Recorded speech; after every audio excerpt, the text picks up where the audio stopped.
All right. Hello, chat. How are you doing? I just remembered that you probably can't see. Well, I can't see chat because I don't have chat set up right now. That didn't work.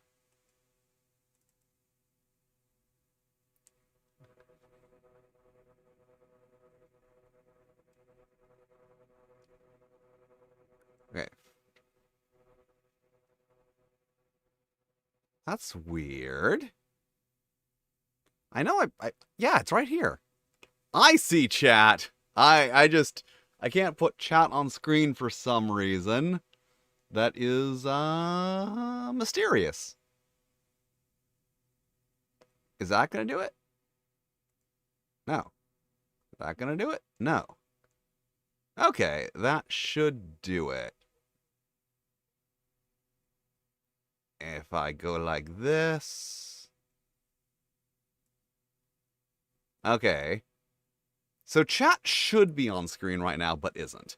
Anyway, I'm gonna hope that this fixes itself later. Welcome to the stream. I am going to be looking through one-page role-playing games from the one-page RPG Jam.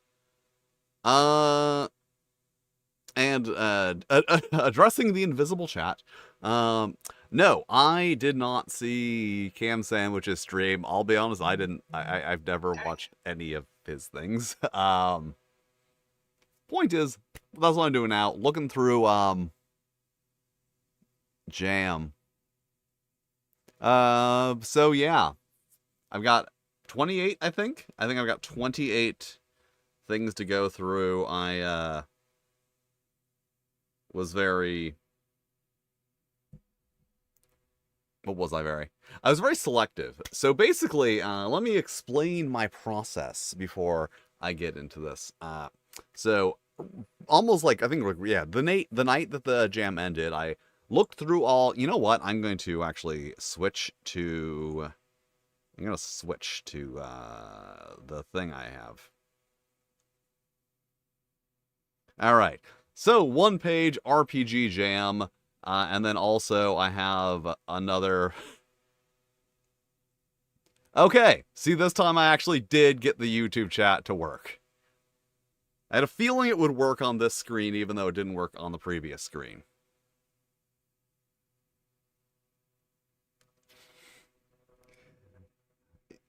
Hello. Dinosaurs. I saw that one, I believe. So anyways, the other thing.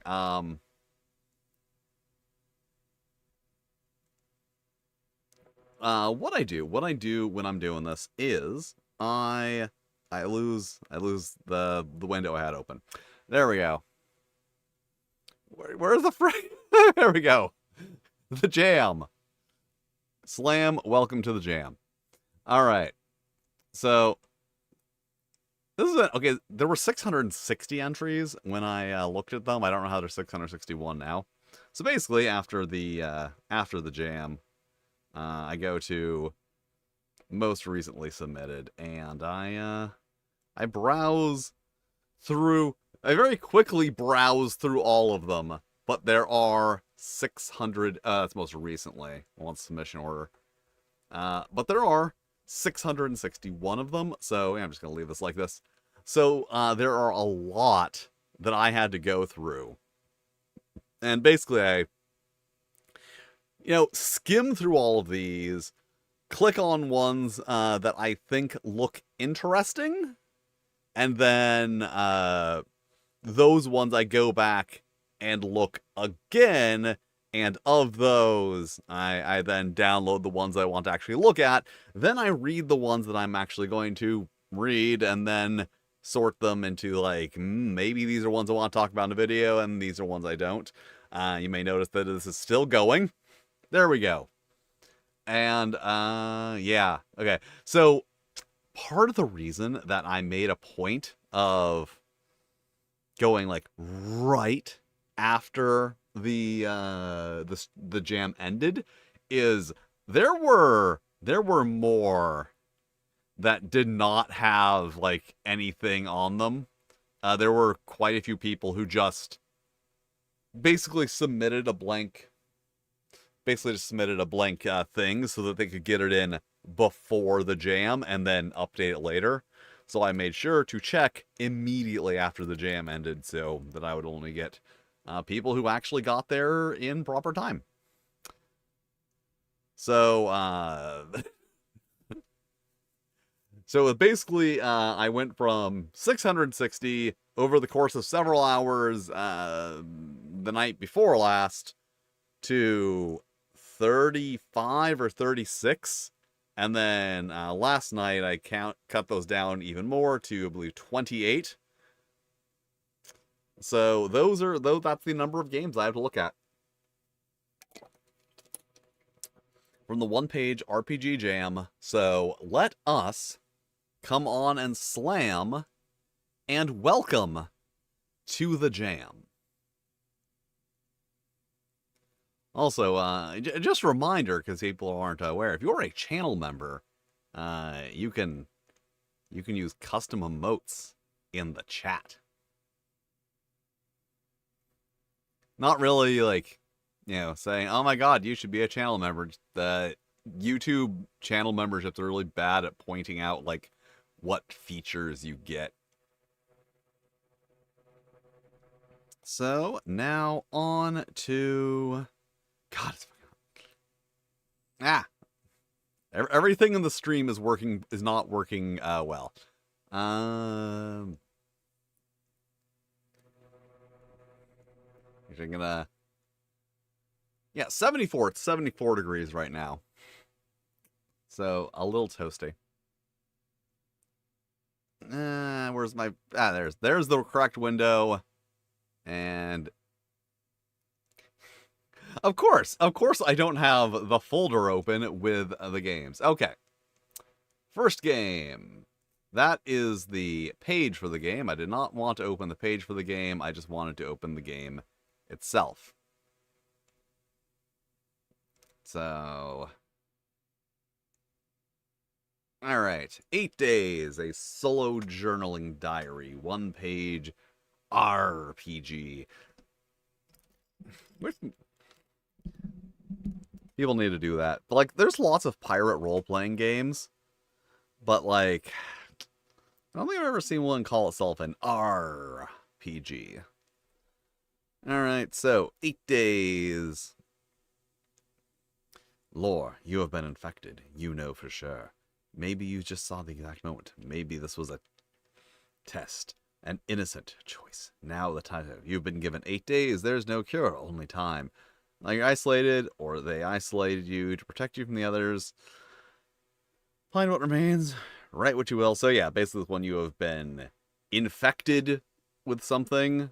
I don't know if it's good. Let's see. I mean, obviously the thing you're infected with is bad. Right off the bat, let's just address... it's well put together. I like the paper. I like the design. Alright, so roll 2d6 or choose freely. The type of contagion you have on the table below. On the table below, you mean to the right? Wow, what an amateurish effort. I'm being a pretentious asshole for comedic effect. Write your name, what you were doing when it happened. Gee, if only I had 2d6. Oh, look. 2d6 on my desk. So be like, ooh, it's 4, 5, 6. A bite. A wound that won't heal. Say fungus, voices in head, parasite, insatiable hunger, virus, rising fever, chemical vision burns at the edges. Wait, why would a chemical contagion? You know what? Let's just ignore that. Unknown. No one knows. It's up to you. So, don't trust your memory, don't trust your body, don't trust yourself. Okay. Who doesn't know yet? So, what do we do then? Each day, check off one box, roll a d6 on the table below, write an entry following the prompt, filtered by your symptoms and the phase you're in. Clear phase, contradiction phase, breakdown phase. Every word could be your last clear one.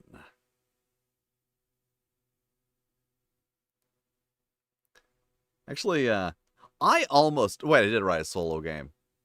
I almost wrote a solo game more like this for the jam. I was going to write one, an idea I had for a while called Bimbobarianification.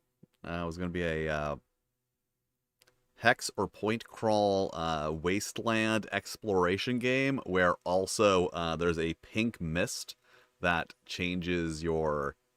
that like mutates you as you go, making you more barbarian-like, but also more bimbo-like.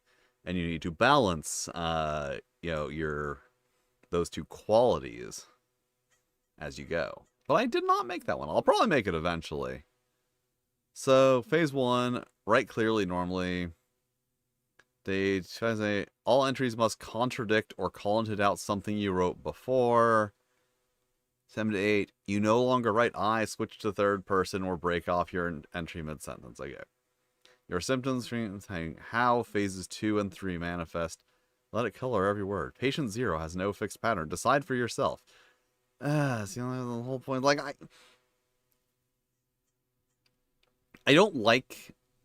I'm sure I've done it before, but I don't like having an option on the table be choose one yourself, because that is always an option. That is never not an option. Like, I would prefer it to be choose 2d6 or free truly. This is the type of contagion from low, or just make up your own. Like, I don't like this because you either do or do not want to do that. That's my thing, is you either do or do not want to have to make up your own. So, memory turns sharp, choice taking longer. Something else about yourself for the first time. Okay. It's an okay game.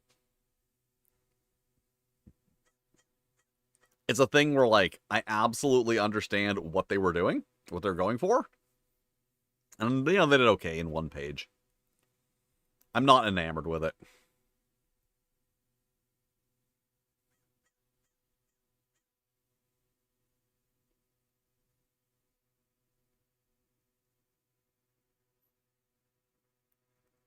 Well, that's okay. I rarely say anything important.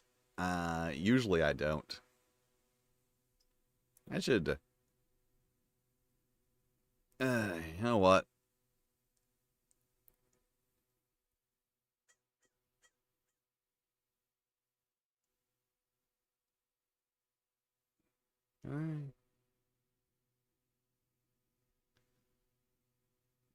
Cool.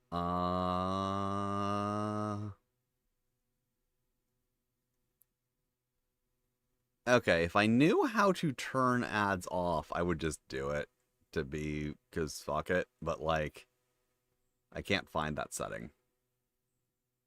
I know that setting was there at some point, but I don't know how to do that during the stream.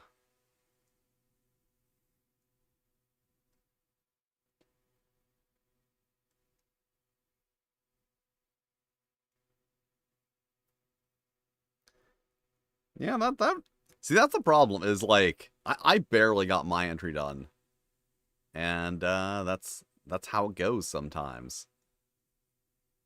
You have to, make decisions about what you want to spend your time on.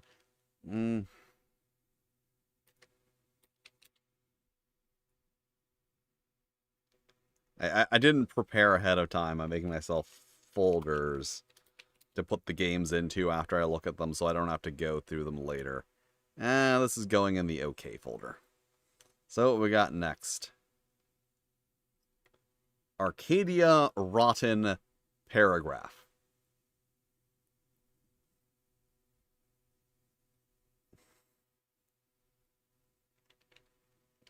Yeah, there. I'm I don't know how much it's hurt. You can see.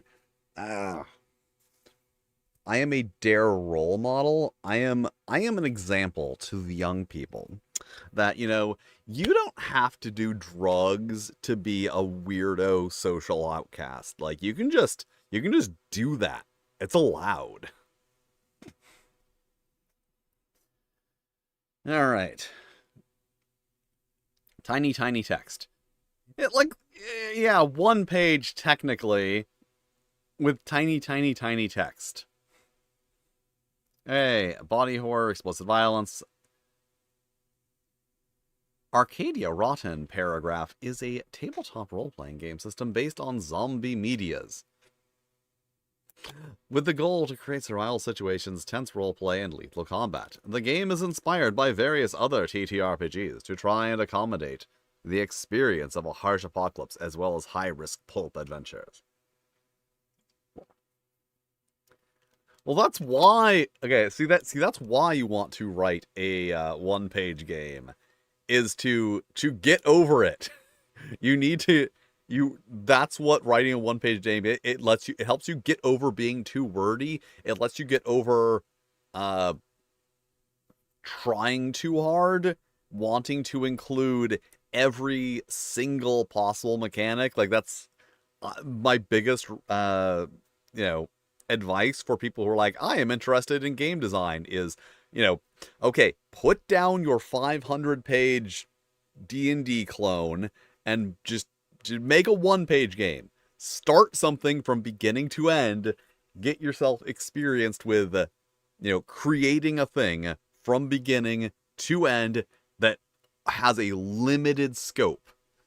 Because that is the thing, is like,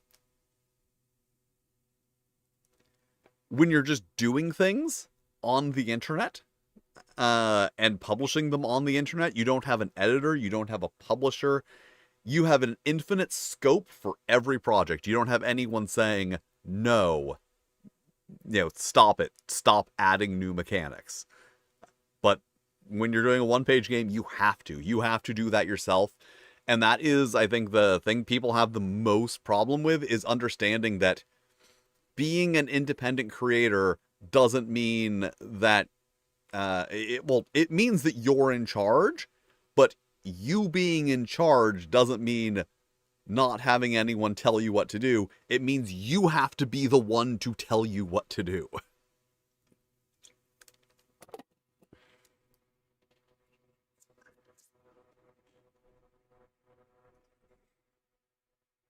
Alright, creating a character attribute modifier. Determine the characteristics of your character by... Oh god, is this going to be powered by the apocalypse? If this is powered by the apocalypse, I'm leaving. Okay, strength, mind, spirit, speech. Key terms. The GM will choose whichever 3 terms of up to 2 words that define your character and write them down. Characters.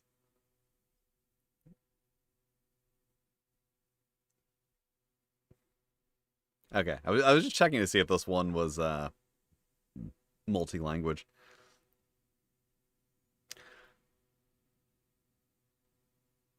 Okay, what's so bad about Powered by the Apocalypse is a whole other topic. It's not inherently bad. It's the way in which it is overly used that is bad, and overly relied on by beginning designers. Basically it's like this. The guy who thinks that D&D 5th edition can be used for every type of game, and the guy who thinks Powered by the Apocalypse can be used for every kind of game, are the same kind of guy and are both just as bad. For the purpose of this, it's because I want interesting creative games. That's the thing. When I'm looking at one-page games, I want things that are interesting, creative exercises made by people to be interesting, creative exercises, not just, oh, I want to make a game, so I'm just going to take my favorite system and clone it. That's what it is with one-page jam specifically.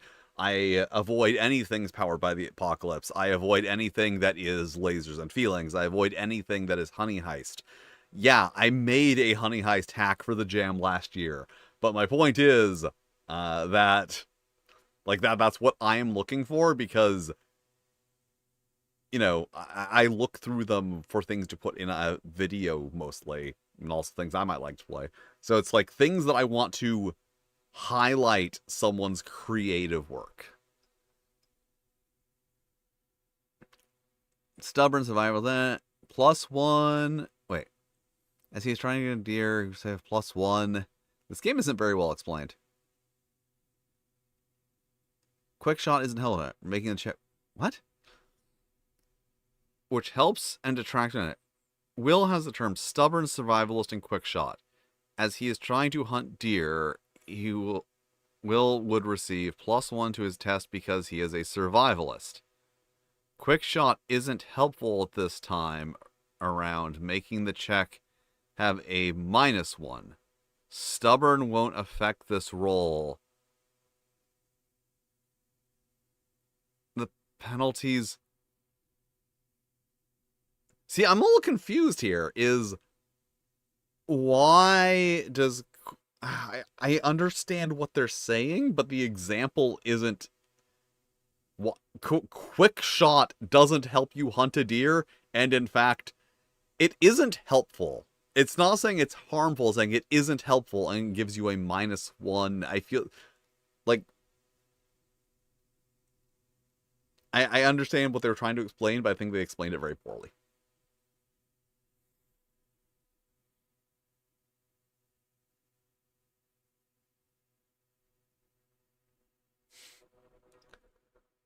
So, test. Character, chance.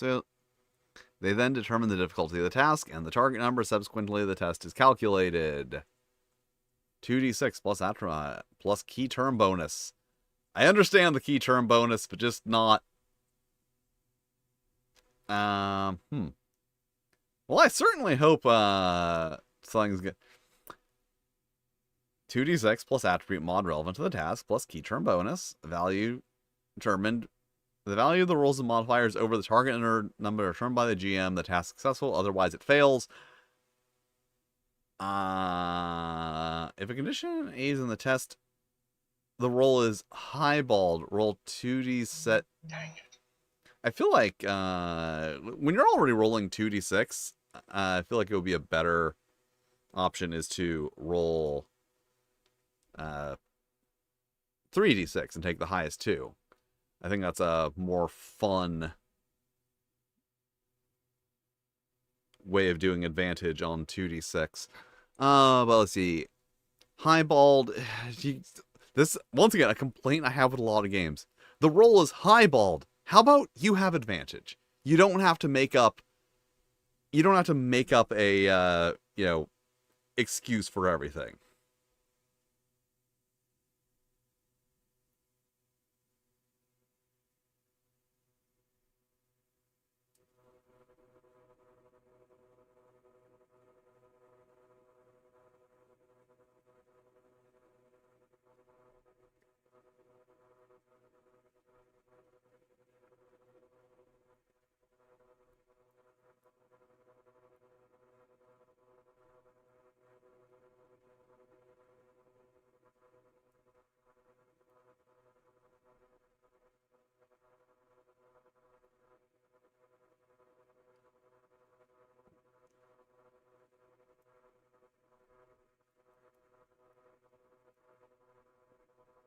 Sorry, I gotta respond to a text.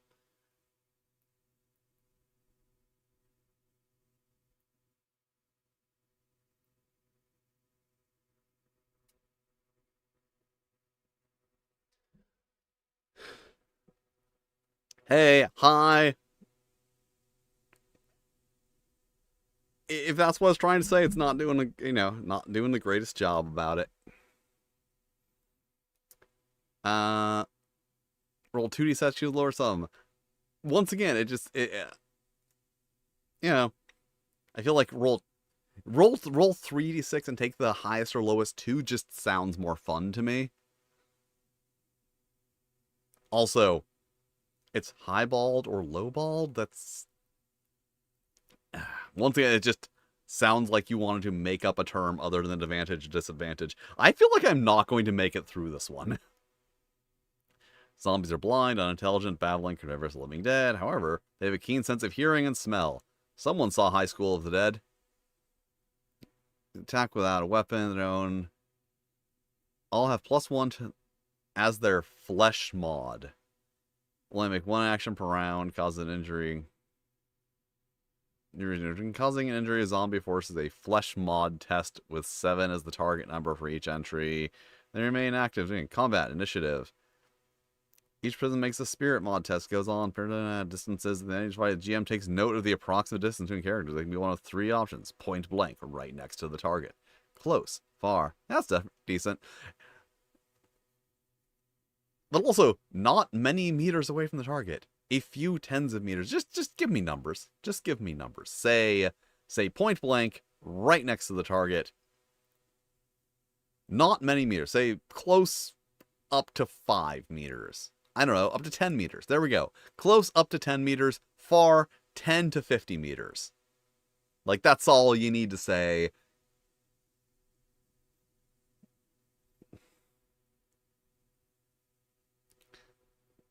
Ah, yes. Okay, well then you did it right. You did it correct, because that, as I said, is more fun. And that is a thing that a lot of people do not think about when making games, is that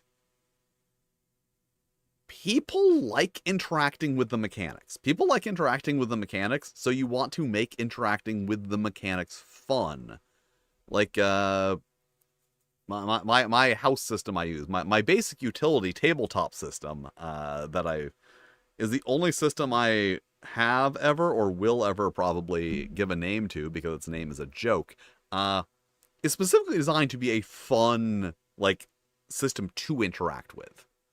That you, like, that you roll 2 or sometimes 3 dice against an opposed roll. That it's going to be a fun thing to do, to go, okay, my strength is a D8, and my sword play is a D10. I'm going to roll those 2 dice, and then take the highest result, and compare that to, the roll difficulty. And that's a more fun. It's, like, fun to interact with.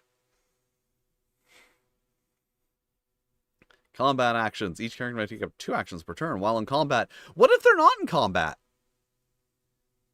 Like actions outside of combat not mentioned. Cost can be action made with a weapon, a target, weapon chosen. Without a weapon, using own body, 1d20. Oh, fuck, it's a d20 system. Wait! So, why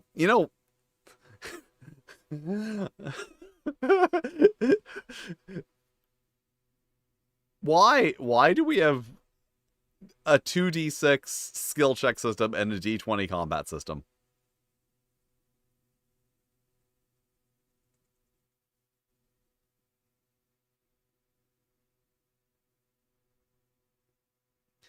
Oh. Well, using weapon is 1d20 minus flesh mod.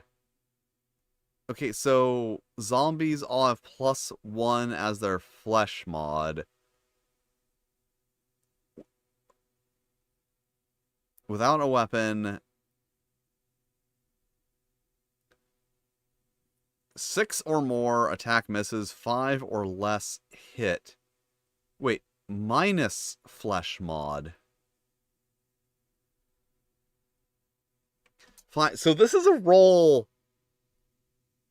under system with a d20 that you have to roll 5 or less on to hit, and your flesh is minus. Okay, so minus flesh mod. So do you have a flesh mod? Okay, yeah, flesh. Okay, flesh is one of your modifiers. Okay, so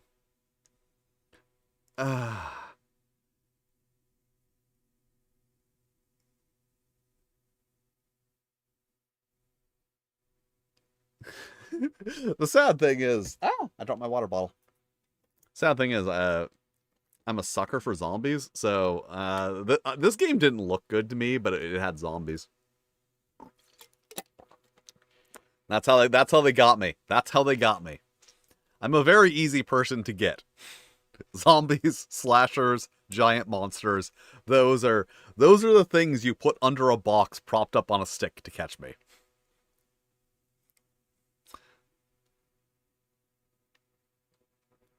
Okay. Okay. So that makes sense. Okay, that makes sense. With a weapon, causes one target, 2 injuries target. Wait, so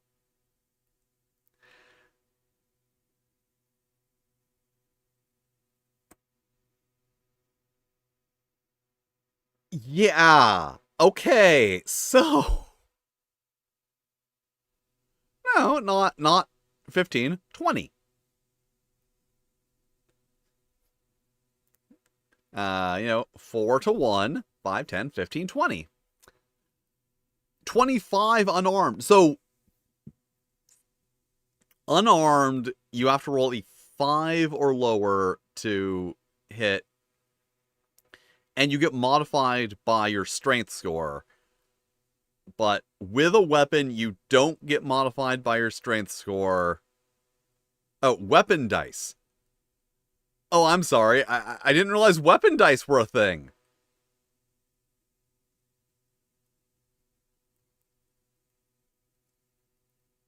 So you roll weapon dice.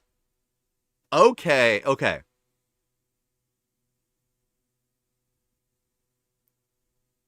This might not be as bad. This might not be as bad. I am interpreting how I think this is going to go. So, let's see.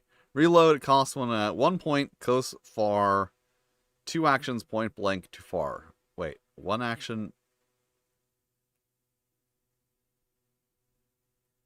Okay, this is movement. It takes 1 action to move, 1. See, you have 3 distance categories. You don't need to say it's 1 action to move from point blank to close, or from close to far, and 2 actions to move from point blank to far. You only need to say this first part, because then by association, that automatically means that 2 actions is next. Move, increase, decrease in the target. Other actions assisted by the PC, GMs. Injuries. No, to hit unarmed is a 25%. A 5 or less on a d20. So 5, 10, 15, 20, 25. Yeah, that is what I am assuming, is that you roll a different die for each weapon, which means that weapons actually would give you a substantial bonus. I haven't gotten that far yet, but I'm assuming that's what's going to happen, and if that doesn't happen, I'm going to be very disappointed. Character receive an injury from combat risk. Each injury moves 1 on every roll made by the one who possesses it. Living characters can have up to 3 injuries at the same time, in case this number is exceeded at any moment in the character dies. This is written very poorly.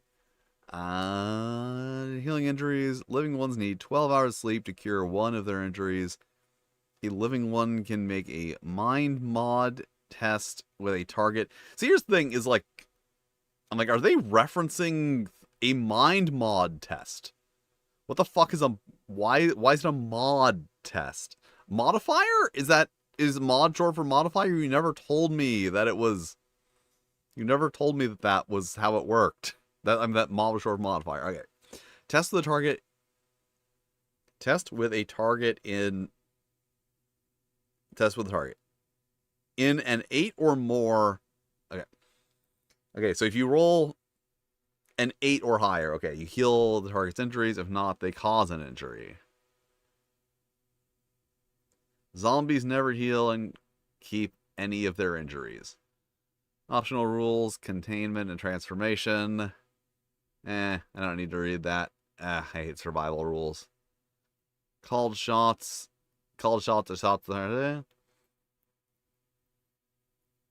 The attack roll is highball. Oh, yeah, because.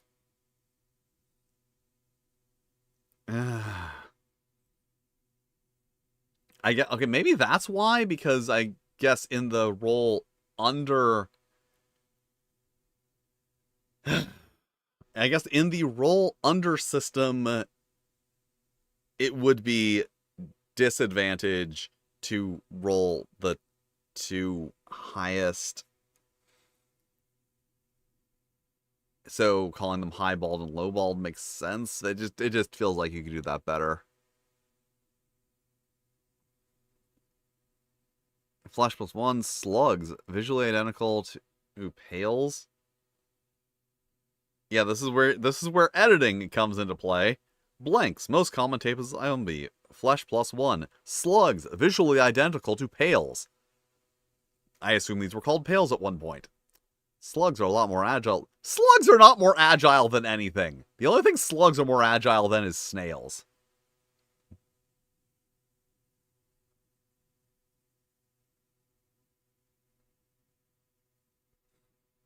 Okay. They have 3 actions per... That's a lot of actions per combat turn. Especially when your character can only take 3 wounds. Wait a minute.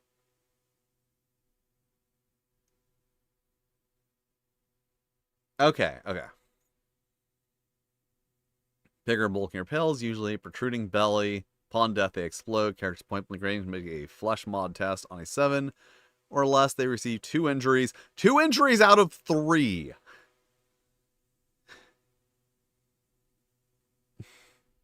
On a 7 or less? That's not great. Dreadnoughts, immense tanks. Dreadnoughts have aberrant likenesses. Okay, clearly Left 4 Dead.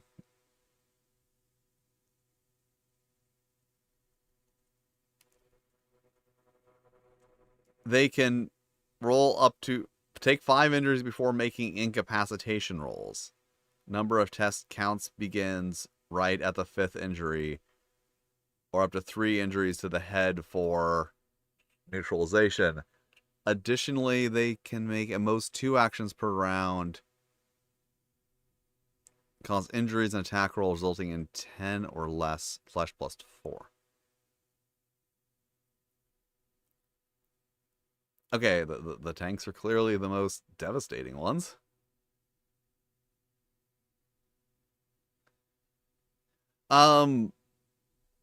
Here's what I'll say is yes, a lot of one-pagers tend to assume that you're familiar with RPGs. That's fine. The problem is ones that are written in a way... So here's a big problem that... This is not just amateurs. This is fucking Palladium. The biggest problem I see in writing of role-playing games is that the writer doesn't take into consideration the fact that the reader isn't going to know the rules at all. Like, this one's not that bad, but I see ones where rules are just completely not mentioned.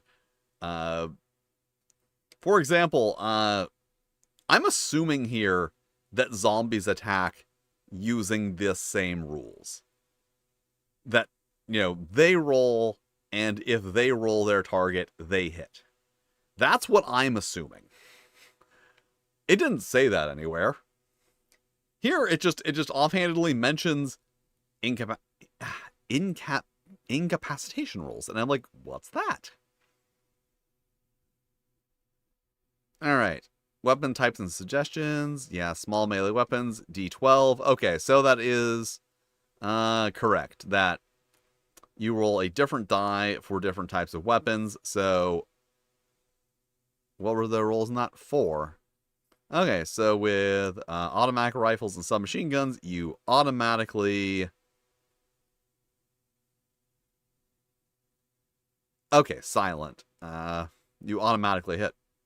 And explosives. Cool. Oh, yeah. I mean, watch my video on original Dungeons and Dragons, and I say things like, I guess a lot. I'm like, my assumption is that the rules mean this. And the only reason... Actually, no. The reason I did not make a multi-class character in the original Dungeons and Dragons video that I did was because the rules for multiclassing were explained so poorly that I genuinely could not figure out how you were supposed to do it. Which is why I then did make a multi-class elf, warrior, wizard in the second video. Well, not the second video, in the Swords and Wizards video. In the Redux original Dungeons and Dragons video, I made a wizard with psionic powers because I wanted to use those psionic rules. Okay, I'm gonna see if I missed something.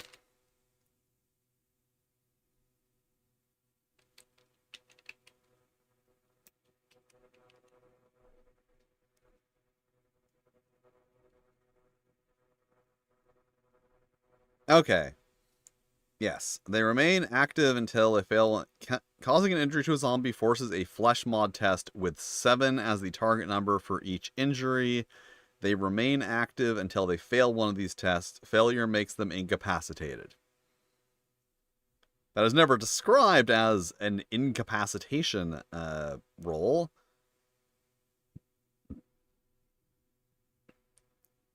Yeah, I feel like the second you run into one of these dreadnoughts, you're basically dead. Okay, so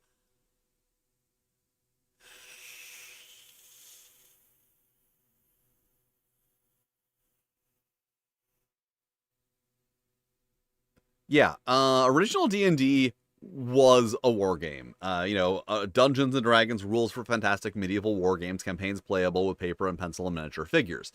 And that one goes in the okay folder. It's written terribly, but I kind of like the rules. And that was a thing, yes. In the wargaming scene, it was assumed that people knew a lot, that like people had basic information that, you would have, because you would go to a game store and there would be people there who knew how to play the games. That's one of the big things about Tunnels and Trolls, is that Tunnels and Trolls completely separated from that and is a fully like playable game on its own and is mostly explained. All right, Cage Fight Kingdom.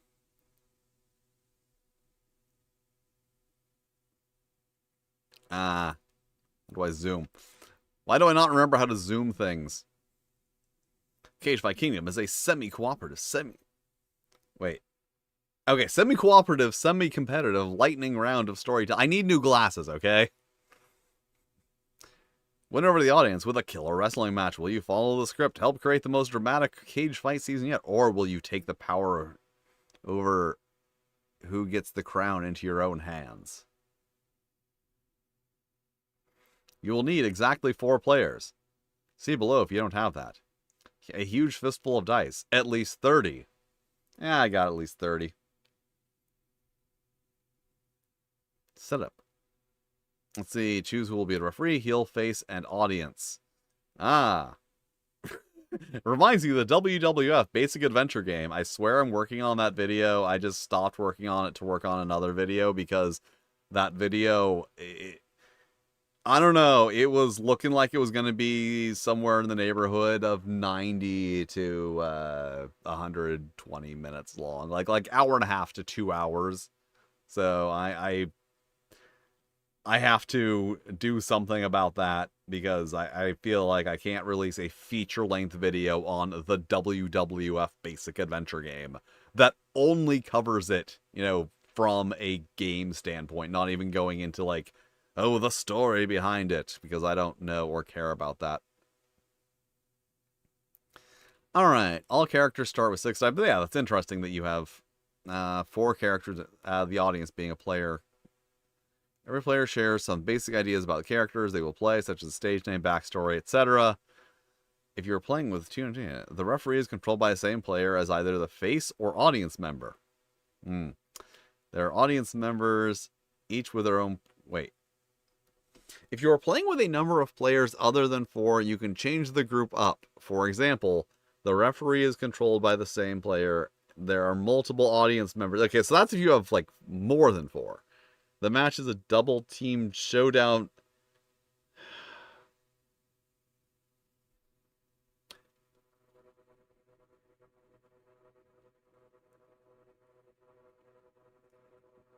This is where I get a little concerned. The match is a double team showdown with 2 heels and faces. How many people who are actually familiar with professional wrestling don't know the term tag?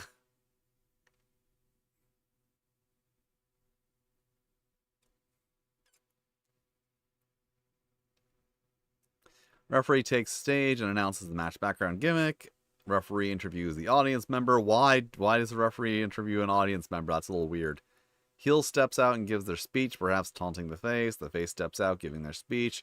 Then, match begins. Each player takes a single move per round. The following order: heel, then face, then referee, then audience. It's up to them to describe. Why do you interview the audience? Describe their moves however they wish. Hopes of winning over the characters. Backing. Move up to 2 additional... The moves. Backing. Take up to... Okay, did I miss something? No. Okay. Take up to 2 additional dice and gift them immediately to other players who are working towards your goal. Gain 1 additional die if you are gifted any dice before your next move. Choose another character and as many of your dice as you want. Roll, then discard each chosen die. For every even result, the target loses 1 of their original dice.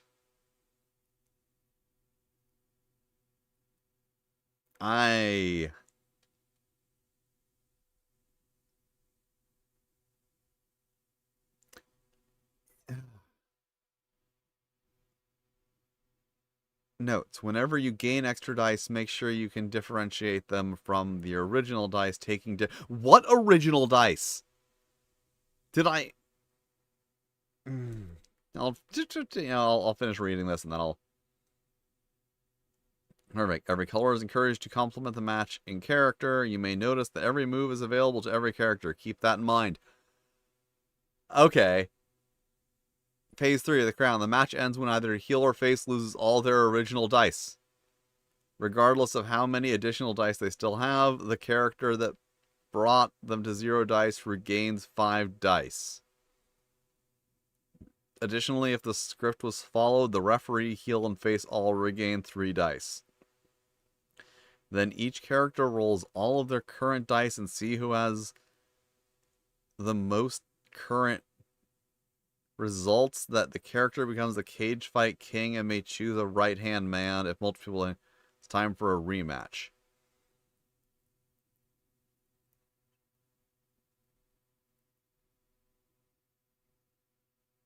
Referee. Goal. Ensure the script is followed. Have a good face defeat the heel and make it look damn good.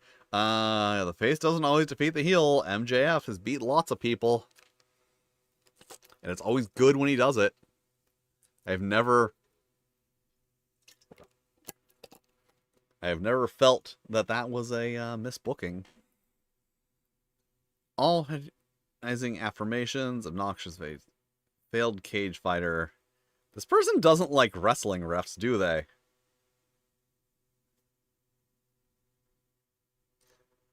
Audience member. Goal. See a good fight. Personality. A heckler. Recently single. Side-switching sycophant. I don't think this person likes wrestling fans either. Okay. I think we're getting into... We're getting into territory. Goal, ensure the script is followed, play the underdog, Melder style, okay. Oh, look at this. Into the weird Blue Yonder created by LOD Orlando. Okay, so, I didn't say anywhere prior. Apparently, I'm guessing this is based on some other game. which is probably why they just assume that we know what the original dice are. Take 2 additional dice. Gain 1 more additional dice. When you gain extra dice, make sure you differentiate them. Every player's card. It never says, like, how you... It only says that you can take 2 additional dice and gift them to someone else, that you can gain 1 additional dice, and that you can roll dice to make other people lose their dice. It never says what, like, doing anything does. Like, that there's no actual moves. All I can guess is kill. Is kill that just, like, making a move? Is that you attacking? And also, like, when either heal or face lose all their original dice, it never tells you how many original dice there are. And then also, the cage roll, like, so the audience or the ref can become the cage fight king? Is that a thing? It's nonsensical. That's the problem. I'm assuming a lot of what's missing is here, and that's just what I was talking about. Is that it seems like I'm guessing the missing rules are all in the Into the Weird Blue Yonder SRD, whatever that this probably links to. So that's a broken game that you can't play.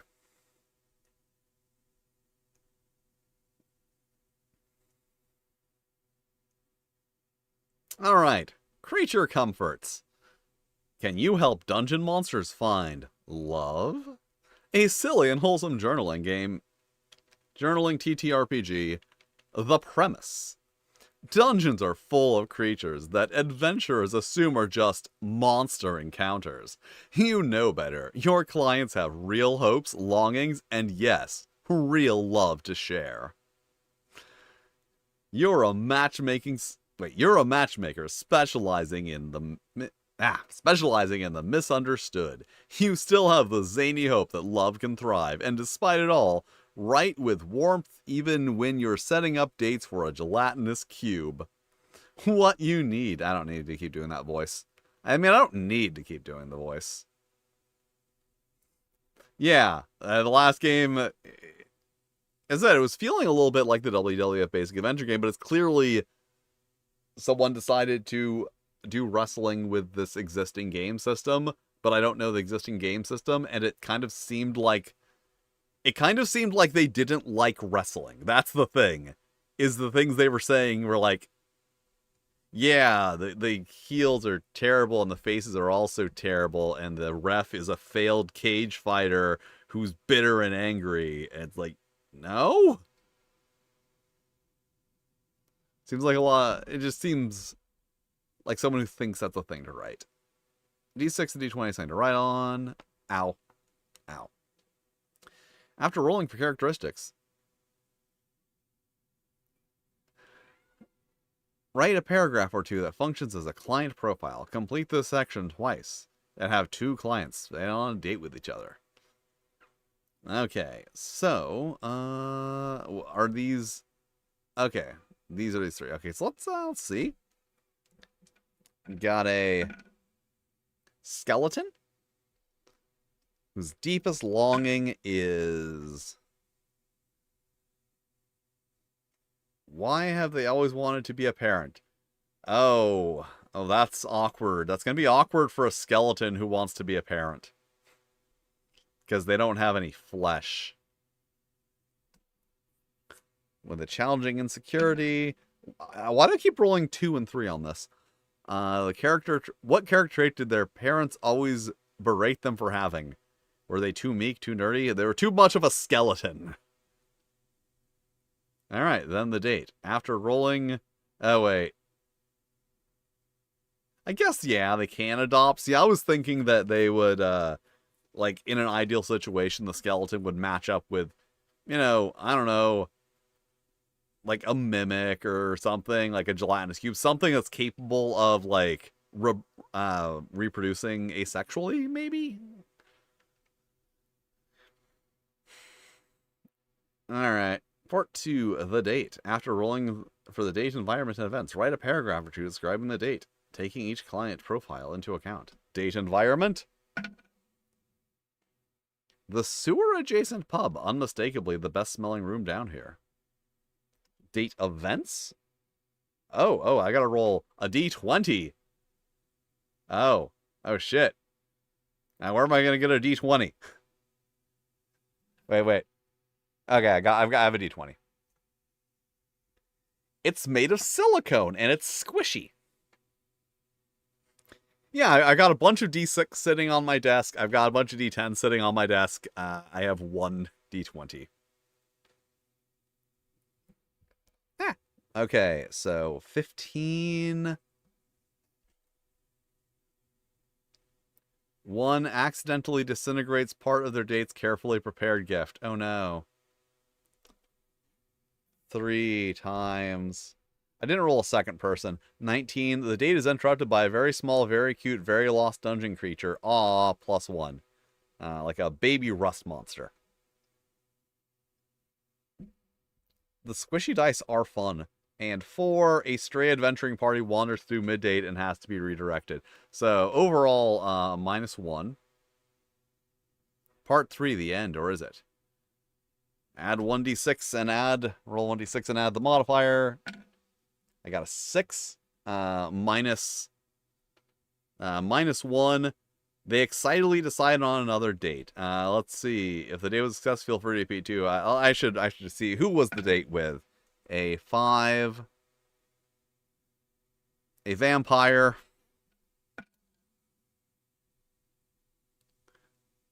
who also always wanted to be a parent. Well, that's convenient.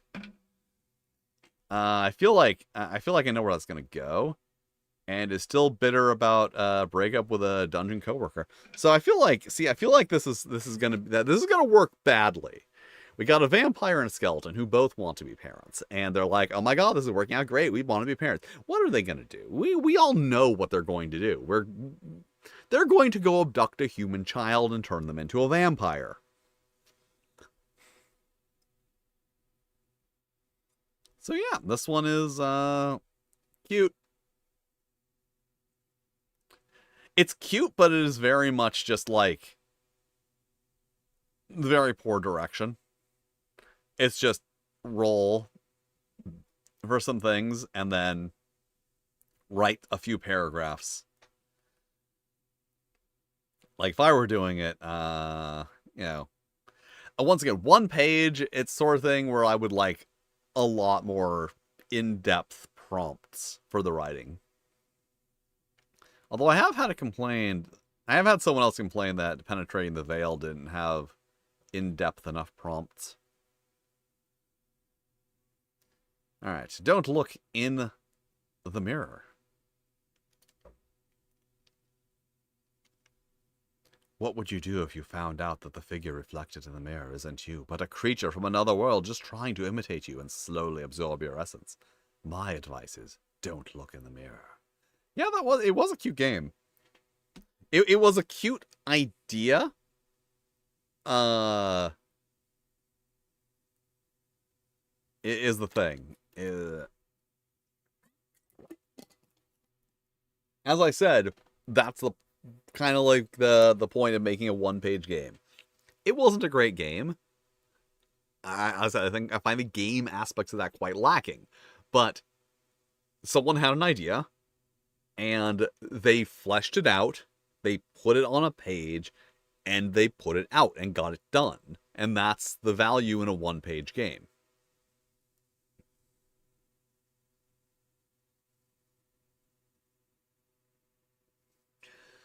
Mirror's one is divided in a world in a parallel one, populated by doppels, black humanoid creatures with large round eyes, blah blah blah, blah, blah, blah, like copying appearance. However, every now and then, someone more sensitive and observant manages to see through one of the deceptions. When this happens, a fracture is created. The doppel can copy the world. It's a group of those who have seen beyond the mirror, have come together to help victims of doppels, hunt and kill down the doppels, already walking the world, prevent others from crossing over. Character. Your witness is characterized by 4 approaches: confident, observant, vanish, deceive. You started with 10 points to distribute amongst the 4 approaches. Each approach must have at least 1 point to a maximum of 4. I just have to complain about it again. If I have 10 points to distribute between my 4 approaches, and that each approach must have a minimum of 1 point and maximum of 4, then what I have is 6 points to add to my approaches, all of which start at 1. That's what I have. I don't know why every single point buy system seems to fail to understand that. To just say, all of your things start at 1, and you have this many points to increase them, instead of, you have this many points, but you must spend 1 on each. It's one of my big pet peeves, because it happens so much. Write down 3 starting items that your witness possesses. Wait. You start with 10 points each. Each point is equivalent to 1d10, so you use your checks. Okay, so you... Is the dice pool?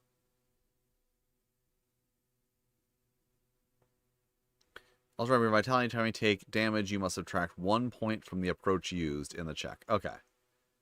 I'm assuming it's dice pool. Write down 3 starting items your witness possesses. Each item used guarantees a 1d6 to the approach. Fracture dice. Place a number of d10s on the table equal to 3 times the number of players. The dice pool consists of extra dice that all players can draw from to add to their checks. However, once used by the players, these fracture dice will pass to the keeper, the one who regulates the keeper. You know, that totally generic DM name that isn't associated strongly with Call of Cthulhu. Make checks more difficult. Fracture. Who must use them to make checks more difficult? How do you use them to...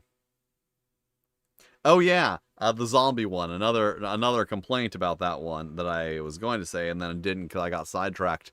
It never gave you any indication of what you should set the difficulties at. It's just like a difficulty set by the GM. Well, that's really fucking helpful. When you're going to start a situation, the keeper might ask you to make a check. You must then describe how you act. The keeper approach to use. At that time, you will roll a number of d10s equal to plus any bonus die, and the keeper will roll a number of d10s equal to the difficulty of the check plus any fracture dice. Only the die with the highest value is kept. That's interesting. Oh god, I feel like I've seen a game like that before.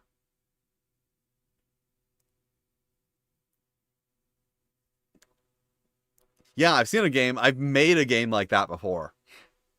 If your result is higher than the keeper's, the check is successful. Otherwise, failure. If you tie, you achieve a success with consequences. So basically, it's like, as I said, like the system I use in Cottagecore Goblin Lesbians Destroy Capitalism and Hell of an RPG, which is based on Ironclaw. So, that concept. You roll a bunch of dice, only the top one is the one that you keep. System I like. Because it's, I don't know. I like it. I don't have to have a reason for liking that system. And it's also roll versus roll, which is, I also like. I feel like roll versus roll allows you to feel a bit more fair, but then also it cancels out a lot of auto successes and failures. Because it's like, oh, this one technically you can always... Well, because like, let's say I'm rolling a d4 and the opponent's rolling a d12. I'm not likely to roll higher than them, but it's possible. If I'm rolling a d2 and the difficulty is 17 d20s, and it's the highest of 17 d20s, it's still possible. It's still possible that I'll win, just not likely. Versus something like D&D can be like, oh, you're rolling a d20 with +4 versus a target of 29. You can't succeed.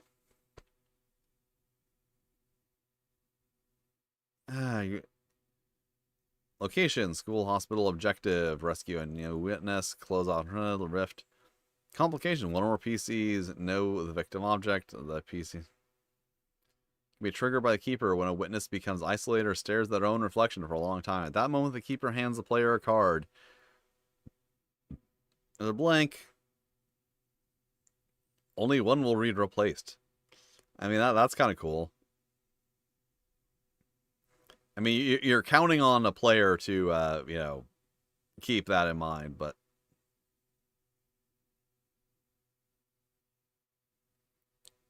The new objective is to sabotage the group by isolating them. And, yeah. So, what do I think about this game? I asked myself a question so I could go on. I like the overall mechanics here, and I like the concept, but I feel like they didn't do a good job providing me with something to do with that concept. It's just like, oh, you are in this location, you are doing one of these things. That just feels like it's any other game, like it's D&D, Call of Cthulhu. Like, the whole concept here of the mirror doppelgangers feels like it is secondary to just being a basic adventure game.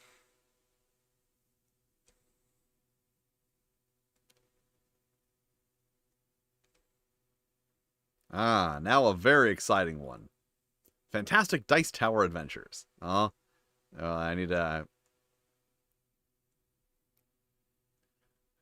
need to show the cover of this one. Fantastic Dice Tower Adventures. With a little guy. Okay.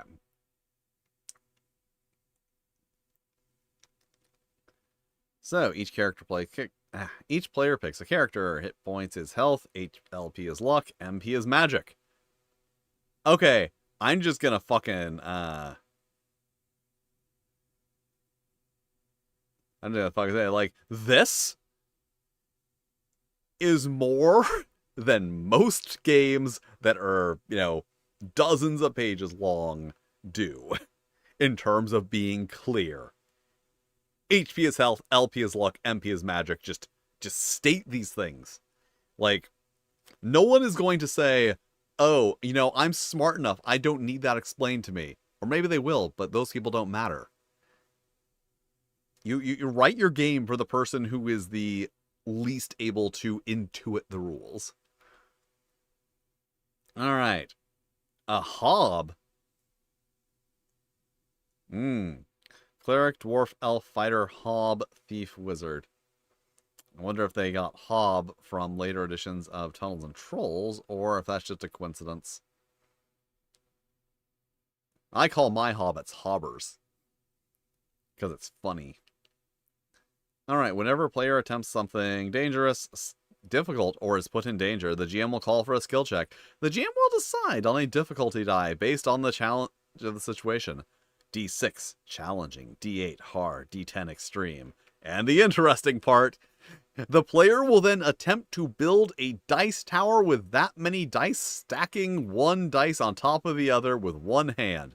If the tower doesn't fall for 3 seconds, the check succeeds. If the tower falls, the check fails. On a dangerous failure, the player character loses 1 hit point.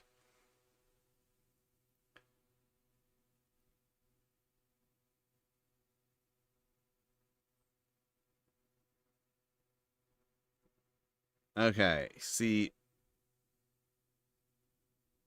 Okay, so do I have 6 dice? 1, 2, 3, 4.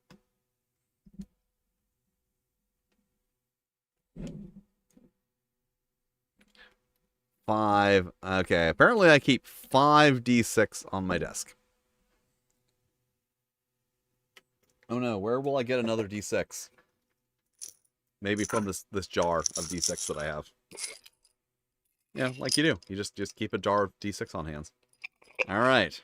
So 6 dice. Challenging. I may have accidentally said D6, D8, and D10, not 6 dice, 8 dice, and 10 dice. So 1, 2, 3, 4, 5,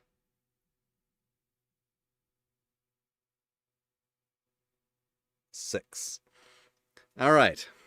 1, 2, 3. My dice tower has stood. I have defeated the tower of dice. And I'm going to take it down because I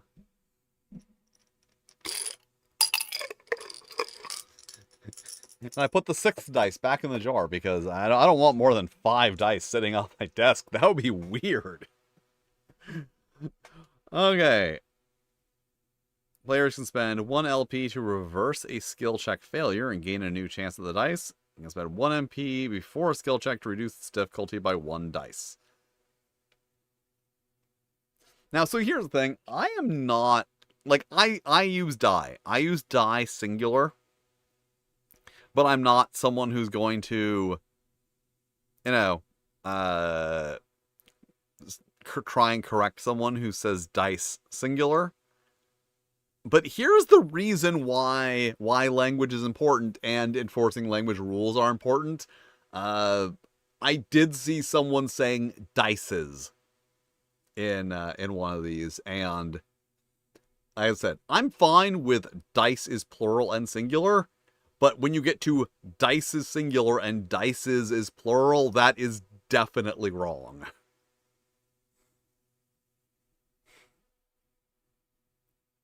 You can spend it once. At 0 HP, character goes to 0 HP. They must instantly stack dice for a death check. The death check starts at 6 dice upon a character dies. Upon success, the character's HP goes back up to its max. The difficulty is up by 2 dice every dice check. We'll decide the difficulty of the enemy group's total HP from 1 to 6. The GM may change the difficulty. Decide what order they go in. The players take a successful skill check. HP. After all players have acted, the GM acts for all enemies at once by stacking 8 dice. On a success, every player takes 1 damage. See, this is one of those games that...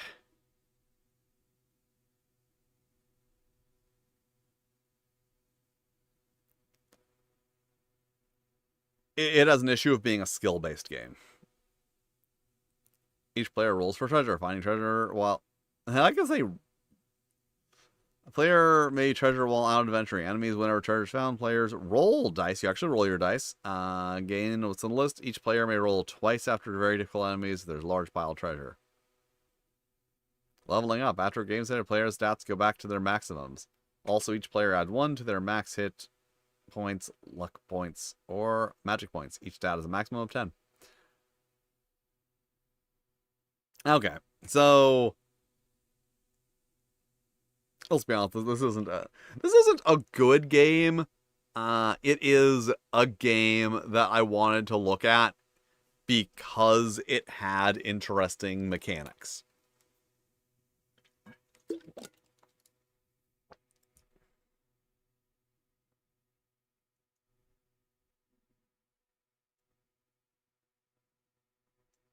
So now, Brink. Wait. Hold up. Hold up. Fuck. So apparently there, I saw someone crediting a trifold pamphlet template on Canva. So I'm wondering if that, like, are people using Canva? Is that a thing? To lay out their games? Because, like, that's literally your worst option. Oh yeah, I was saying, the problem with that game being it's a skill-based game, so, like, here's the thing. If I were running that game, I would never miss stacking 8 dice. Because I'm one of those people who will stack up an entire set of dice in order, D20 at the bottom, D4 at the top. So, like, I'm just really good at doing that. So it would never Like, that's the thing. I would never miss. So if I'm playing with people who don't stack their dice like I do, they're going to be at an inherent disadvantage. Or if I'm playing alongside someone who doesn't do that. Like, that's the problem with skill-based mechanics. That's the thing, is you can have skill-based games where the skill is in, choosing the correct actions, but when the skill becomes influencing the random mechanics of the game, that's when it becomes a problem. So yeah, here's the problem. I have no idea where the fuck to start reading this. Does it say somewhere? No, it doesn't. See, it's like... See, this is why these templates are so fucking awful. These are not... This is folded differently than this. Clearly, this was them putting, their images into a thing that applied them to a trifold, product display. So I don't know where to start reading this.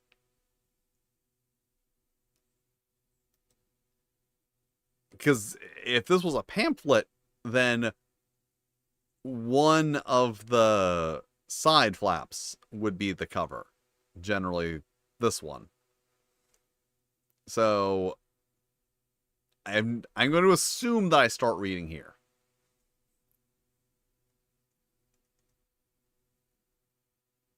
You are a Frink, Mr. Frink.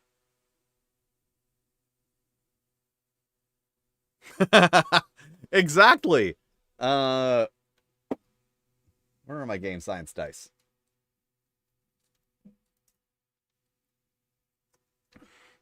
I hope my new webcam is good enough to pick this up.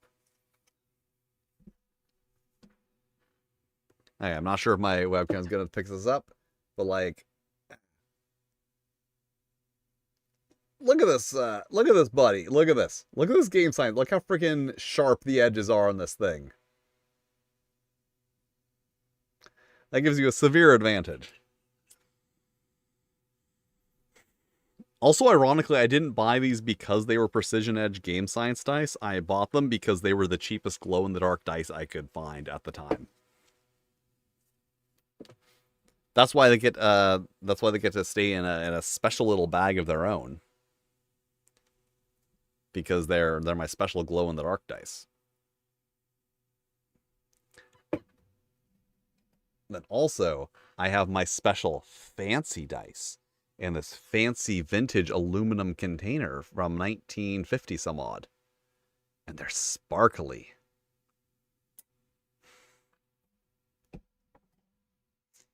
Yeah, I'm a fucking nerd.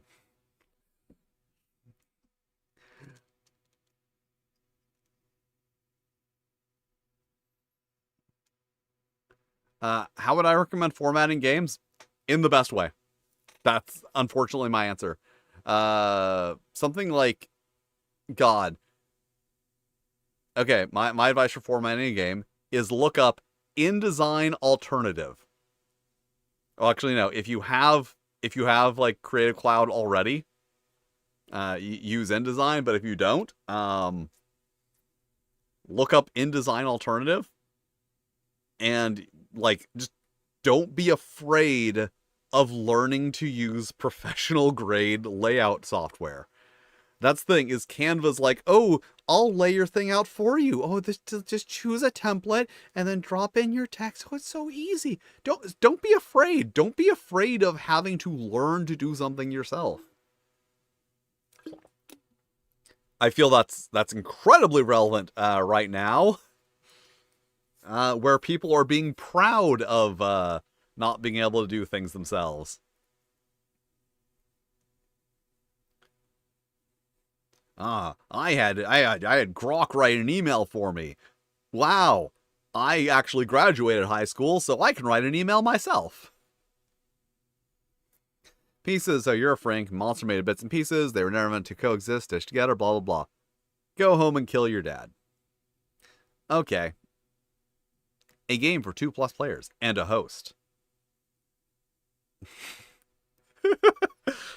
Hey man, can you host?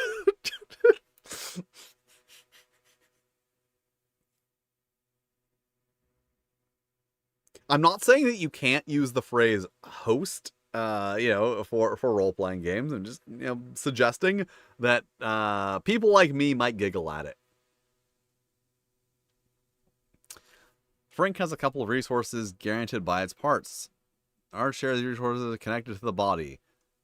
The energy coursing through the body is sparks extended to bolster actions and avoid harm. A total of D6 for each part. How many parts? Vitality, the amount of harm a body can withstand before falling apart. A total of 1 for each part. Each player chooses to inhabit one part of the Frink. Oh yeah, that's what I thought was interesting. Some Frinks have different parts than others.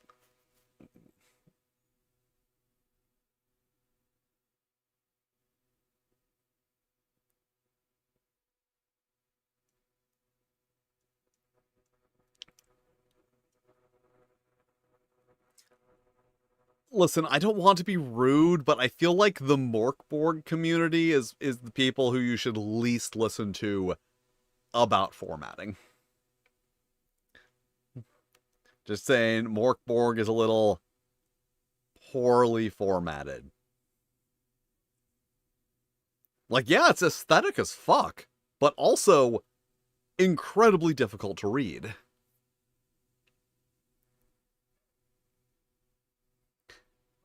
Alright, each player has one head, but there is only one head. Wait, different parts of the but there's only one head. The multi-headed freaks sadly never last very long.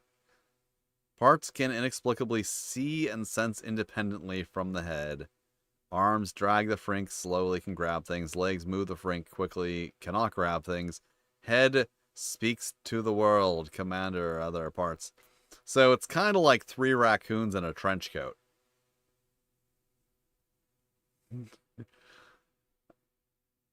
You know, that game that I made and then everyone ripped off. And then I, had published by Steve Jackson Games in that collection of games they did. Which was honestly not a very advantageous deal for me. And I regret it.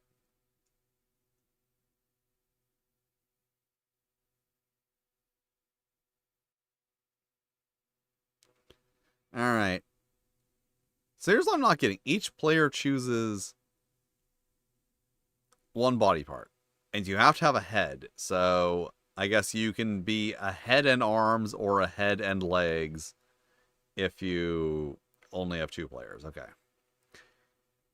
Each part has 3 unique traits composed of a few words. Splice. Parts are infused with traits of another creature plus related actions. Life. Training. 3 unique traits composed of 1 or a few words. Life. Demise. Training or talents of his previous life. Actions. Related actions.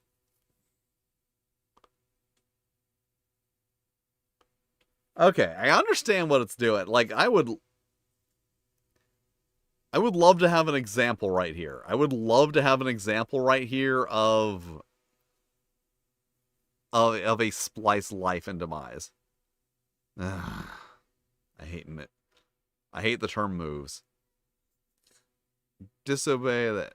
Moves can be used to alter actions made by parts. Misbehave. Disobey the head, endanger the body, plus to the action. What? Oh, okay. Pop. Detach from the body, must be within reach to rejoin. Takes 2 sparks and 1 vitality from the body, minus to all actions.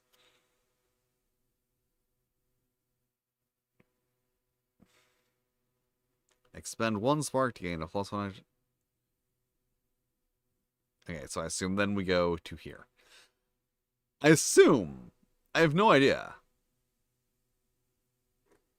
Are these all the rules? Are all the rules on this one page? Is that the idea?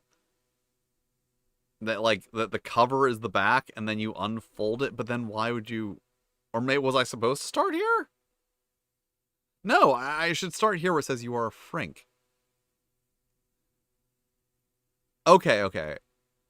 So I guess that would be the first page, and then I unfold that, and then I would see this page. But the cover would still be on the back. It's a little weird. It's a weird choice. Take 2 actions. The player and creatures take 2 actions. Usually the Frink goes first. The head issues commands to the body, and then each body part takes 2 actions in any order they're choosing. If they cannot agree in order, roll d6 2 as first. If the Frink is surprised, each side rolls 6 tests. If the action had a chance of going awry, test is made, roll a d6. If the result is 5 or above, the action is a success. If it's 5 below, advantage, no disadvantage, yes. Once again, you can just call them advantage and disadvantage. You don't have to come up with a cute little name for them. Also, you don't have to have a cute little name for all of the attributes. You can call them dexterity and wisdom and charisma and whatever. The only one I stick with is Moxie in place of charisma. All of my games where there is a charisma analog, it's called Moxie.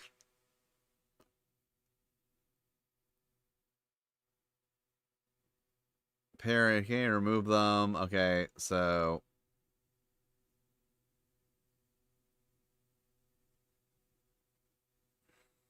yeah, I know how advantage disadvantage work. Obstacle values. Test against the enemies. Add challenge enemy.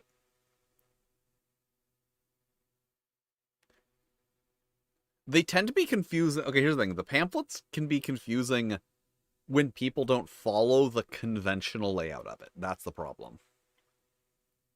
As I said, the conventional layout is page 1, page 2, 3, 4, 5. But then you have the unfortunate, back. So I usually put like the least important information there.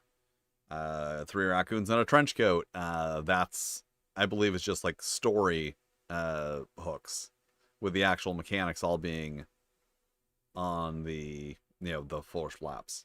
Well, cover and then rules. Enemy traps and obstacles have challenge value. Tests against enemies add equal to their challenge. Enemy tests add... Enemies, traps, and obstacles add a challenge value. Tests against enemies add...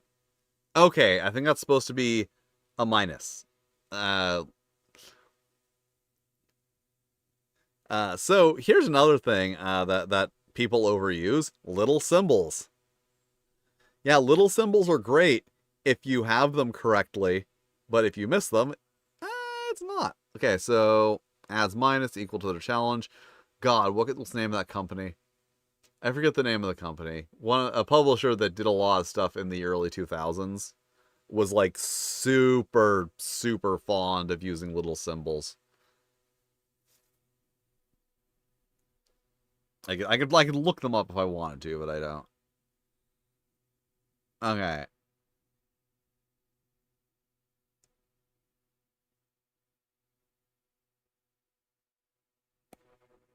Okay. I get it now.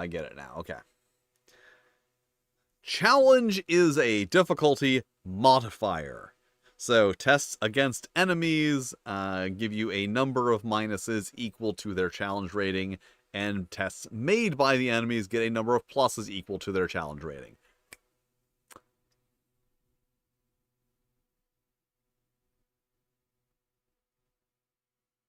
Test to attack deal damage equal to the number of successes. Attacks made with a minus deal a maximum of 1 damage. Okay. Reduce the target's sparks by the amount of damage. Wait.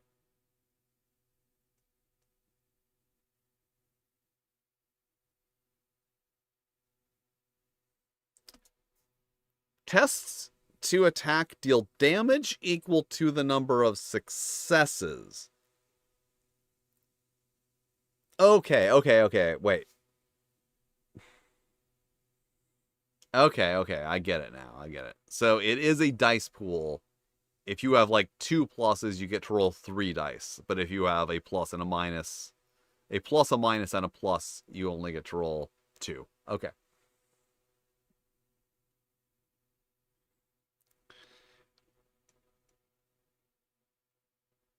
Reduce spark damage dealt. Traps deal damage equal to the damage in the traps target success. If you use 0 sparks, further damage reduces vitality.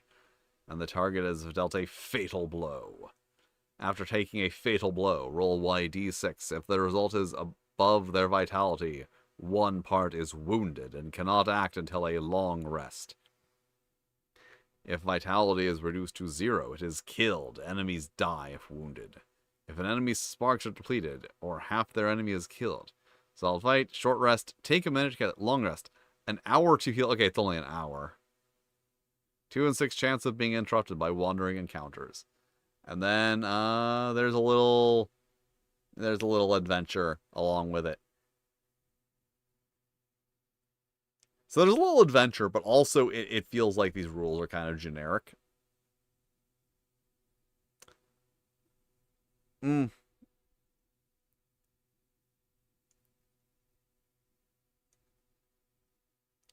Honestly, so far,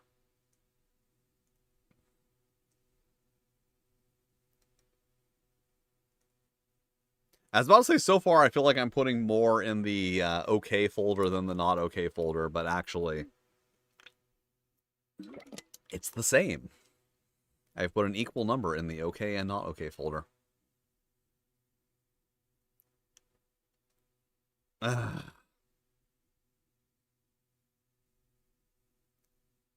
I don't really want to read this one. I guess I'll look at it anyway. I was like, when I was choosing them last night, I was like, maybe. And now that I pull it up again, I'm like, I'm not really interested in this one.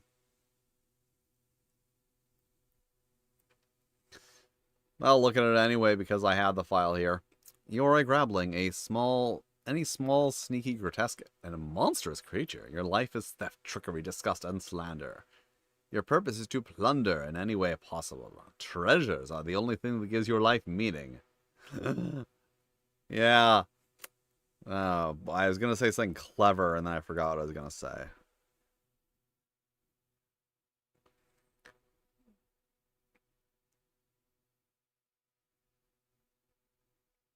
Only thing is life meaning. Without them, you're just a useless little wretch. Treasures are your strength and your goal. Grab. And every grab adventure. I have trouble criticizing things based on the fact that I've done them, but putting an exclamation point in your game's name then means that it's awkward to reference your game. Now called a rumpus. It must revolve around the optional planning all manners of theft.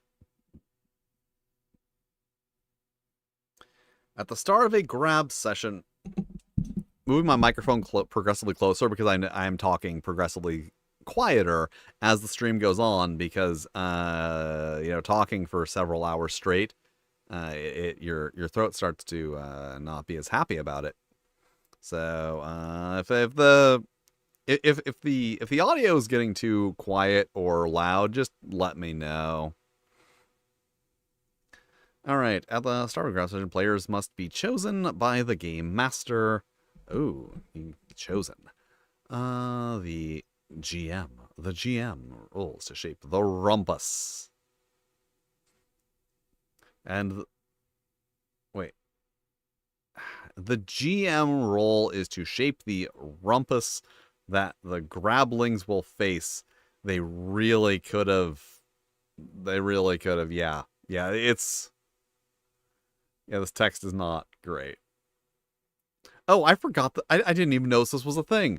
You need 3 players, a pencil, an eraser, something to write on, a large bag or any container, plenty of dice, or at least one set from D4 to D20 per player plus 1 extra.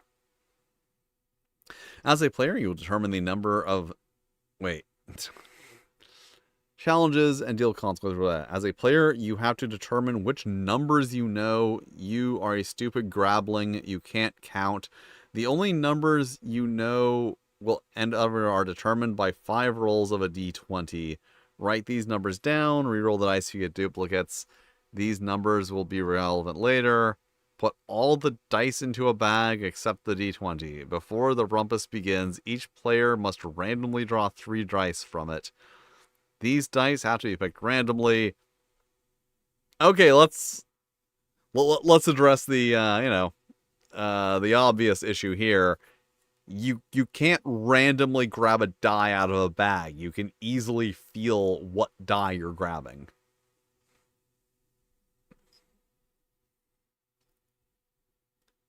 These dice have to be played randomly. Each dice bag represents a treasure. The treasure is always a mundane, common, crude, stupid, ambiguous, and or broken item. You are convinced it holds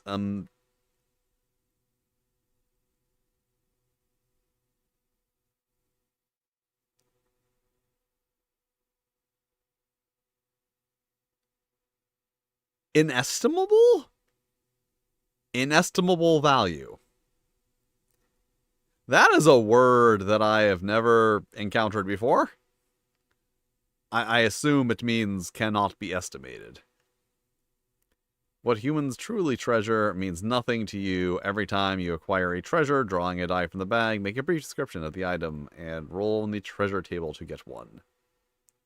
Wait, what? Okay, so you roll a d4 on the treasure table? When you try to achieve something or resist adversities, you must make a check. As a grappling, you're told dimwit with no redeeming qualities. Your only worth comes from your treasures. When attempting something, describe how one or more of your treasures help you achieve your goal. There is no need to be realistic or plausible. Treasures can be used in the most unlikely and creative ways. When you make a check, choose which treasures to roll. You can roll any number of treasures, any size you like. When you roll more than one treasure, the result of the check... You can roll them. When you roll more than one treasure, the result of the check is the total sum of the single treasure rolls. You've got 3 and your total will be 8. If the result of your rolled treasures matches one of your known numbers, the check succeeds. Otherwise, you fail and suffer consequences narrated by the GM. I mean, it's different. When a check fails, choose one of your treasures to get chipped and lose part of its appeal. You can still use it in future challenges. However, if the treasure gets chipped in another failed roll, it gets fractured and loses all value to you. Discard it with contempt. You cannot retry the same roll. If you fail, you must challenge tactics. During your roll, you cannot recklessly use one of your treasures and purposely fracture it in the act. What? Purposely fracture it in the act. This guarantees success, but you lose that treasure forever. A chipped treasure can still be used recklessly. When you lose all your treasures, you become a worthless grappling. If you attempt any feat without treasures, you fail immediately. This will result in your death. If the feat wasn't just inherently deadly, it becomes so because then. On rare occasions, grapplings might even cooperate. This happens. Each grappling must roll 1 treasure. And see, here's the thing: is there's no advantage to rolling multiple treasures unless all of your numbers are high. Check is considered. Grapplings. Fracturing, grabbing that. I tried to. Character sheet, numbers. It's different. But I was looking for something, and I am finding that thing here, I believe. There we go. Art by Giovanni Culinary? I don't know. Someone said the art was good, and I agree. So I just wanted to give credit to the artist in the stream.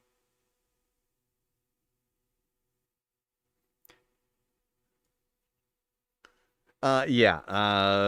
It's a word choice. It is a word choice. I will say, though, here's the problem, once again, with this particular game. And one-page games in general, like, see, this is why, I assume this is why people watch these streams. I'm constantly giving you free game design advice.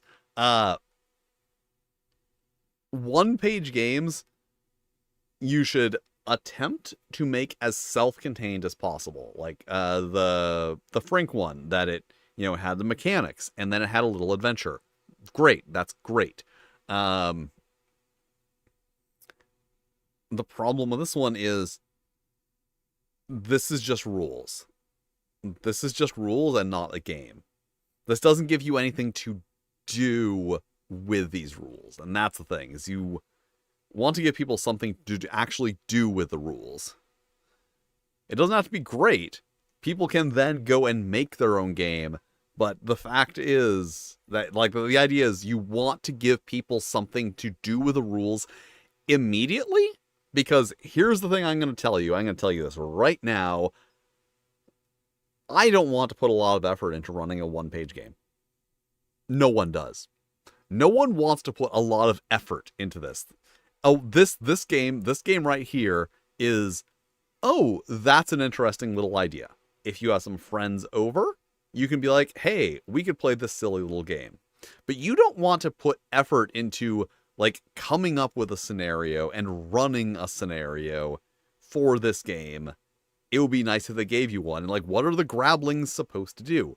It is such a specific thing that it feels like they should be able to give you a specific scenario in which to play this game. But now, it is that time. It's that time in the stream when I take a break because someone needs to feed the cats and also the me. And maybe just the cats. I'm not really hungry. So I have to go take care of that. And I'll be back. And I'll be right back.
All right, I am back.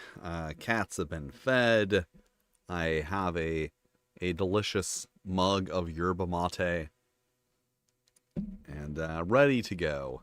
There's an owl on my delicious mug of yerba mate in a Beavis and Butthead mug because that's how I roll.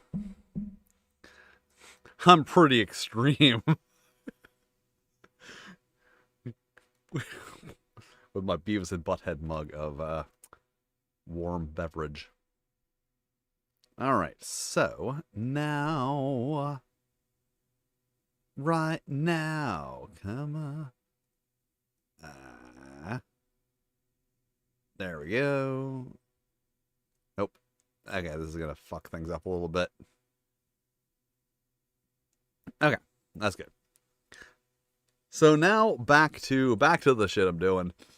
I got up the itch.io page because I'm gonna tell you the truth. There is one reason and one reason only why I want to look at this game. They formatted the game to fit in a VHS clamshell.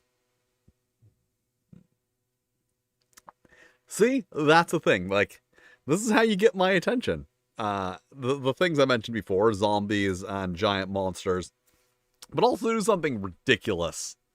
Like, format your entire game. It's not the entire game, because, it's a two-sided thing. But, like, yeah, format your fucking game to fit in a VHS clamshell case. That is absolutely ridiculous, and I love it. So, yeah, House of the Rising Dice. Rental, $1. A D20. The director of Eat Smoke, Breathe Fire, and Skulls of Vengeance. The return with his most exciting House of the Rising Dice. When a group of strangers are invited to an esoteric millionaire's private island. I don't even know. I genuinely know nothing about this game other than it is presumably Kung Fu based, and I got really excited about it being formatted like a VHS. See, the thing is, that's cool. I'm a horror fan, so VHS is a big thing in that community. But, like, VHS themselves are cool to me. Romanticizing a VHS rental store is a thing that a lot of people are doing now, and that does not work on me because I worked at one. So I don't have fond memories of browsing the shelves at Blockbuster. I have memories of restocking the shelves of Blockbuster. Warning, each one is trying to do is more than they gambled on. Each roll of the die introduces some new deadly peril. Will any of them survive? See the deadly tables. Okay. You will need, for the director, a D20, 1D12, 1D10. For the stuntman, at least 1D4, 1D6, and 1D8. But ideally, 5 of each. Well, if you play Caltrop Core, you have that many. Nah, it's not ready yet. Alright. House of the Rolling Dice is the newest film from the Maniac director of The Thousand Tiger Stripes of Blood and Justice Dies at Night. They know the source material. They fucking know the source material they're working from. You're a disposable stuntman. You will get injured. Your goal is to survive the shoot without breaking your back or ending up underpaid, undercredited, and generally unappreciated career. Each shoot consists of 3 acts, and each act will have 3 stunts. In the first act, the director rolls a d20 to determine the difficulty of each stunt. To begin, the stuntman will roll 5d4 and attempt to roll a total below the stunt's number. That's interesting. If the stunt's total roll is higher than the number in the stunt, they lose 1 die. Representing a fractured limb, then they progress to the next stunt, but with 1 fewer die. The second out the stunts are more difficult. The director will roll a d12. Okay. And the remaining dice stunts. This is upgraded to d6. Okay, and then third ending and the dice increased to d8. So if it's rolling under, doesn't that mean that failing makes the next check easier? Interesting. Once per game, Stuntman may do a second take, allow Stuntman to re-roll a failed roll, but if you fail again, them's the breaks. Specifically break one of your body parts. The game ends when the director has made it through all 3 acts of the film, or the stuntman runs out of dice, signifying that their spines are about as solid as the future of a Netflix series. Jokes. If a stuntman has at least 1 die remaining, they earn enough to pay their considerable medical bills, maybe in some of the premium cup ramen. Wow. If they have 2 or 3 remaining, they get all that and manage to hobble off the set on their own power. If they have 4 or 5 dice remaining, they perform any stunts they did or hide behind a piece of set dressing until cut was yelled. Either way, they didn't get back on the set pronto. They're needed for House of Rolling Dice 2, which begins filming in an hour. Director, struggling with think of stunt scenarios? Try rolling 1d6 on the tables. Yes, okay. Describe how the scene pulls out. Stuntman, if you lose dice, try to think of how performing your stunt. Fewer and fewer limbs. Okay. Game design by Matt Nelson. Hey kids, I can't read that. That's tiny text. Looking for more art, comics, and games? You can check out the game designer's other work here. There's excitement, adventure, comedy, maybe even, dare I say, genius? No, that's too much, but maybe. You can make the call. Okay, so I guess you can go to Ko-fi and look this guy up. So, meh.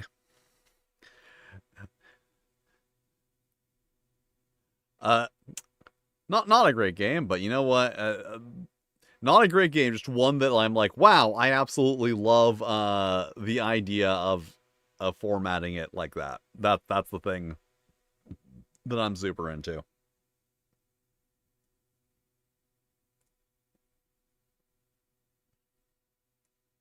Ow. My back hurts from sitting a lot. I've been having problems with my chair, and when the chair is... Yeah, when the chair you're sitting on for 14 hours a day is slightly off, that means that your back is also slightly off.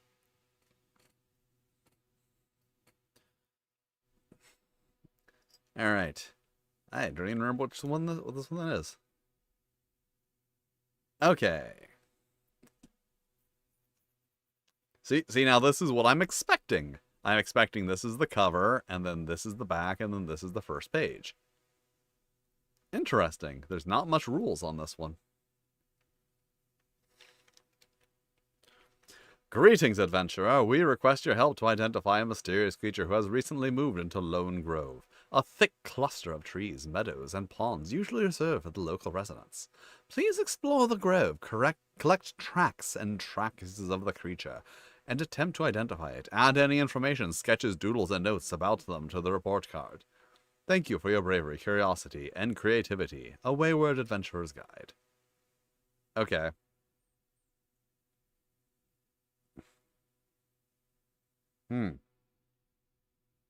Okay. Choose a path through Lone Grove starting from the edge and ending in the center of the map. Along the way, collect clues about the unknown creature living there. Combine the clues into a creature. You can also add your own ideas and details to flesh out their design and personality. Draw and write about your creature on the report cards found on the back of this quest. Side quest. Journal your adventure through the grove. Write about how you trapped the creature, found the clues, and what you discovered. See, as an artist, I'm very interested in like the roll and draw games that are kind of a new thing that people are doing. I just haven't found a lot of them that seem very, good. That's my problem. Rolling Up Aliens seems good. That finally came out, but I just haven't had a chance to really get into it yet. So I guess you start at the edge and be like, there's a strong smell of mold and rot. The pile of bones have been picked clean. It had a large shell. Well, that's a trustworthy face. I believe that guy. You notice a giant bite mark on the trunk of a giant pine tree. You spot snake-like tracks. It looked poisonous. Hmm. You quickly dive into a bush, and the wooden house as a wooded house on humanoid legs walks past. That's really specific and doesn't go with snake-like, whatever, end of the road. Okay, so very cutely put together. But not gamey enough for me. I like my games to be gamey.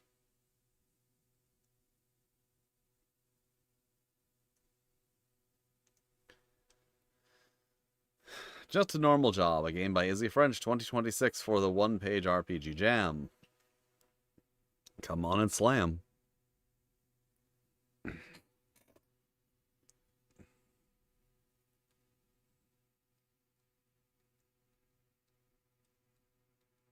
All right. 1. You are a regular Joe office worker. Come up with a name, look, and favorite mundane activity. Checkers, paint and sips, maintaining succulents, thumb wrestling, etc. You have no stats, just dice. Maybe have a piece of paper to take notes. Yeah, maybe mind your own business. When you do anything, roll 2d6. If you get a 7, you complete the task as regular, competent human could. If you get below a 7, you fail. And if you get above, you succeed wildly. For people who aren't up on the stats, you have a 7, 6 and 36? That's 7? I forget it.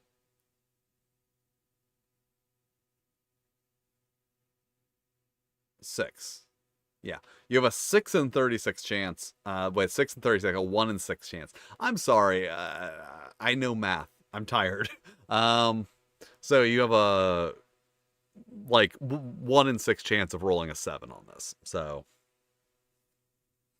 your success chances are 1 in 6 chance of a regular success.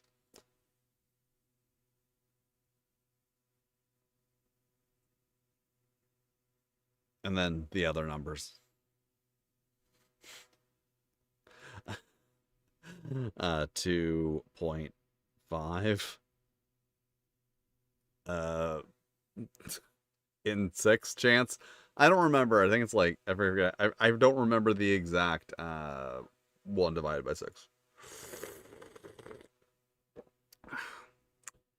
Okay. So like you are my point I was making is if you think about in the abstract being like, oh, you have to roll 7 exactly, that is more likely to occur than you might think.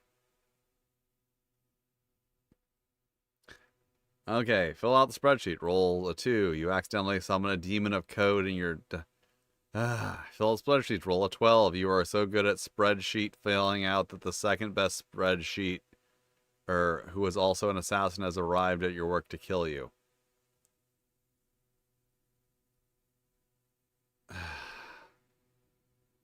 If you get above okay, how intense the failure success is determined by how far away from 7 you roll. Wildness. You can probably foresee insanity. This is intentional. You do whatever succeed to adequate level of wildness in the dice. You may have a rocket launcher on you. If you roll a 10 or above, you may just have a rocket. The herb, if you roll under, that is arugula for non-British people.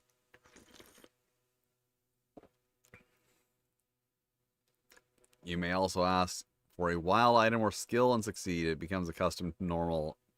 Continued use of an item or skill succeeds.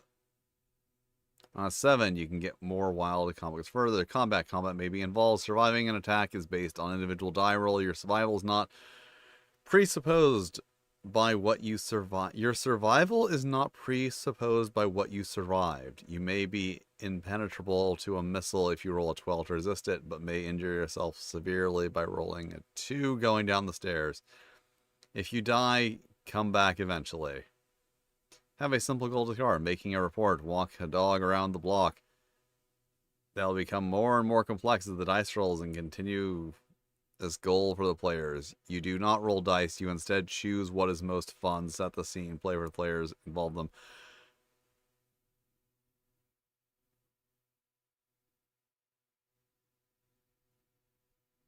I don't know. I don't know why anything happens.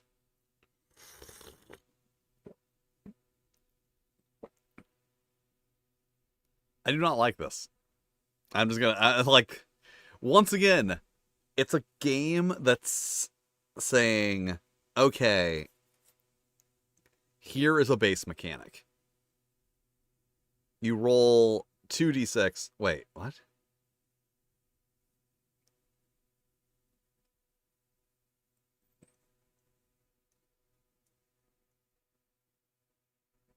It's saying, it's like, it says, here's a base mechanic, and just get weird with it.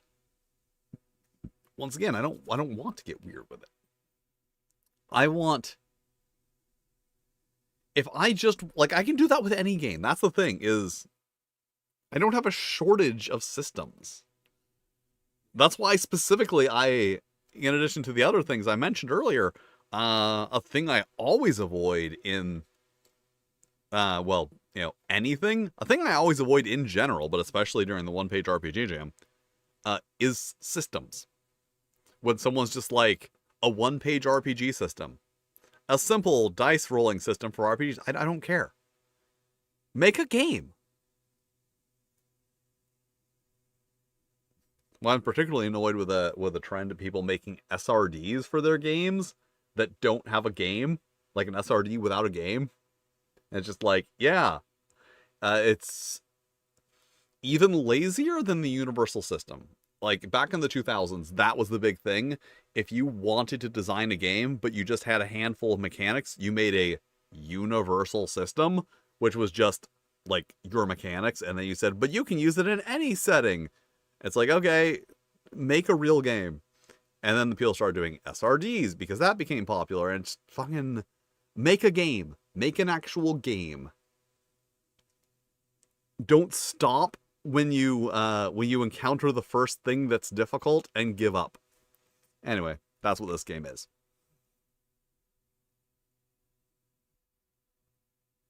Nope. All right. This says it's a.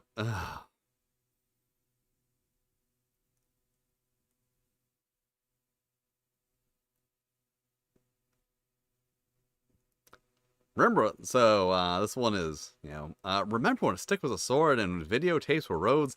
The game is all about playing that way again, now with rules. So it's like, oh, like be like a childlike sense of wonderment in a game. So that's what caught my attention here. I hate this so much.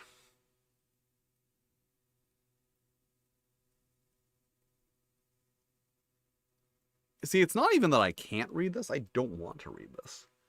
What you need to play: blank paper for each player, drawing splines of any kind, a d6, and childlike wonder. Can I substitute adult cynicism if I don't have childlike wonder?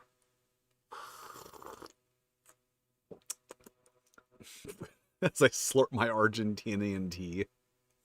Character creation. Draw a circle. Then you dot the eyes, draw a great big smile, and presto, it's Kirby. Do. Hopefully someone heard that in their head. Okay. Draw a triangle and a square. These shapes must connect, intersect with an existing line. Add details until satisfied, then create 3 skills. See, I feel like they're being specific. Okay, so it's like, draw a circle, draw a triangle, and a square. So your triangle and square can be anything on the circle. Add details until satisfied, then create 3 skills.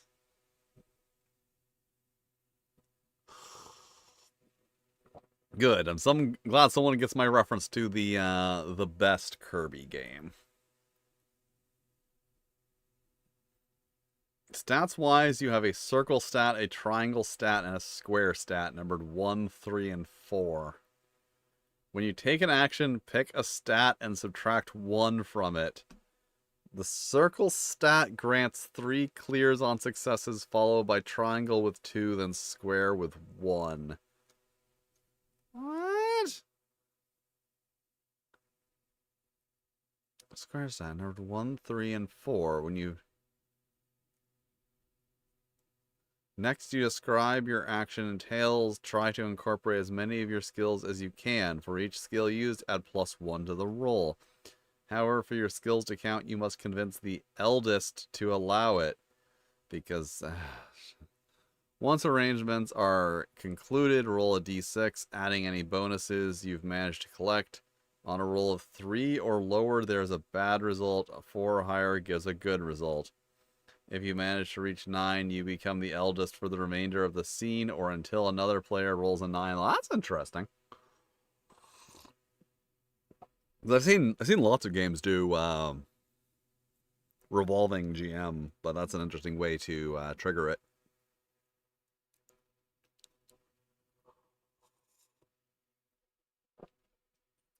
When a stat reaches 0, you can't use it for any further actions. If everyone's stats reach 0, you lose. Everyone's stats recover to the max at the start of a scene. Once everyone has their characters created, the next step is to determine the eldest. This is very easy. Whoever is the oldest is the eldest. Then everyone agrees on a goal. This can be anything: hunting a monster, finding a treasure, or even having a successful day running the store. Once the goal is established, you can get stuck into the scenes. Structure of scenes as follows. The eldest picks an object, pretends it is something else entirely. Then create a circle, triangle, and square challenge for the other players to overcome. Then you play out the scene. Should the players complete the challenge, a new player becomes the eldest. It should be a player who has not been the eldest yet, or if everyone has, a player who got to do the least gets the role. Then they create a new scene. The circle challenge requires 1 clear to overcome, the triangle 3, and the square 4. Oh, okay, I get it. 1, 3, and 4, because circle, triangle, and square. During a scene, the eldest character is still present and can pretty much do whatever they want apart from help with or solve the challenge. Game continues at least each player has run a scene, after which the goal is completed. Once again, I understand what they were going for, but like, this typeface is awful. As I said, I kind of need new glasses, but I'm not, like, visually impaired. Someone who is, probably is going to have a lot of trouble reading this. It is a complete game and does have a complete concept, so I do like that. I'm a little unclear on things like, you have a circle stat, a triangle stat, and a square stat numbered 1, 3, and 4. When you get an action, pick a stat and subtract 1 from it. But then it says, like, when your stat reaches 0, you can't use it for any further actions. How do you lose a stat? Like, it gives me the impression that your stats should go down, but I don't know how that's supposed to work, because according to this,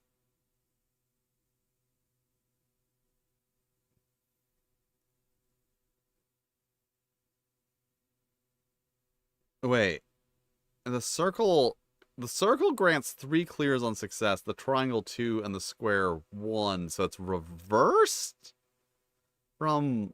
You know what? I don't need to understand that game. That's the thing, is sometimes you just don't need to understand the game. Yep, mermaid game. One of my other specific interests. I should cover more mermaid games. Problem is I can't find a lot. I was going to do a complete review of Blood Dim Tides. I should do that eventually.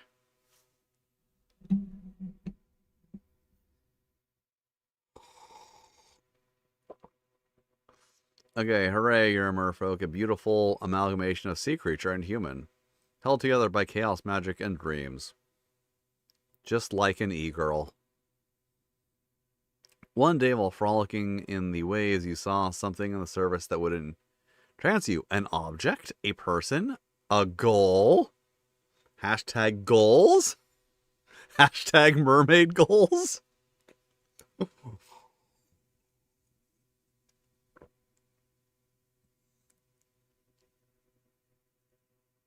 Whatever it is you want to know, need it to become your sparkly, the most ardent desire of your whimsically obsessive mermaid heart. Now you and your pod of friends have disguised yourselves with magical glamours and are going to the surface to get your sparkly. So what if you have no money, ID, or basic understanding of human society? This is going to be an adventure. Just make sure you don't reveal the existence of merfolk to the world. That'll make it the Mer Queen super mad. So just off the top of my head right now, this game will be a lot funnier if instead of magical glamours, it was like, oh, you just disguise yourself in trench coats and rubber boots. Yeah, if you put your tail inside one boot and then, put a stick in the other one and you just pretend to be a person. Like, it doesn't have to be realistic. It doesn't have to make sense. It's a fucking game. Fancy name, fancy color, plus aquatic animal part. So, like, I guess, like, mauve swim bladder. The role in Merfolk Kingdom, I don't know, wizard. Fake human name. Half of eldest cousin's name. First half of eldest cousin's name. This is object you can see plus sun.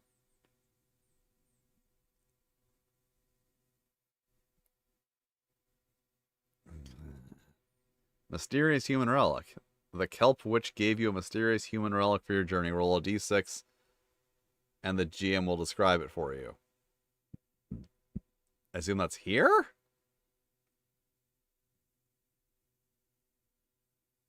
Yes. So, 1. A rectangular obsidian mirror. An iPhone 4 charged.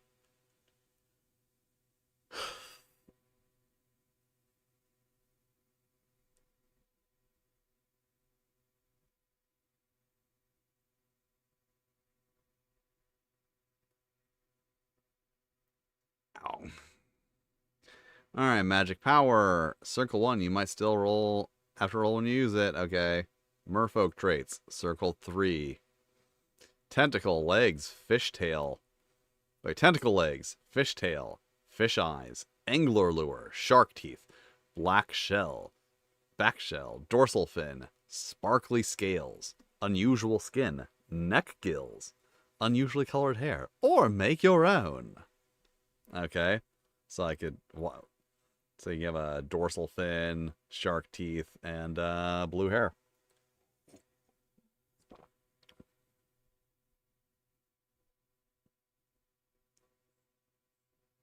Merfolk are powered by chaos magic. Without seawater to suppress it, the magic can build up in their bodies and cause strange things to happen. When you roll doubles, check... when I roll doubles on what? Explain the basic mechanics before you explain the specific mechanics, sweetie. When you roll doubles, check off the highest unchecked box on the chaos magic track and do the associated effect. If you submerge yourself in water, you can uncheck 2 boxes and temporarily lessen the effect of any ongoing catastrophe. Of course, your glamour will go away until you've dried yourself. Like, oh, I don't remember what movie that was. There was a movie like that.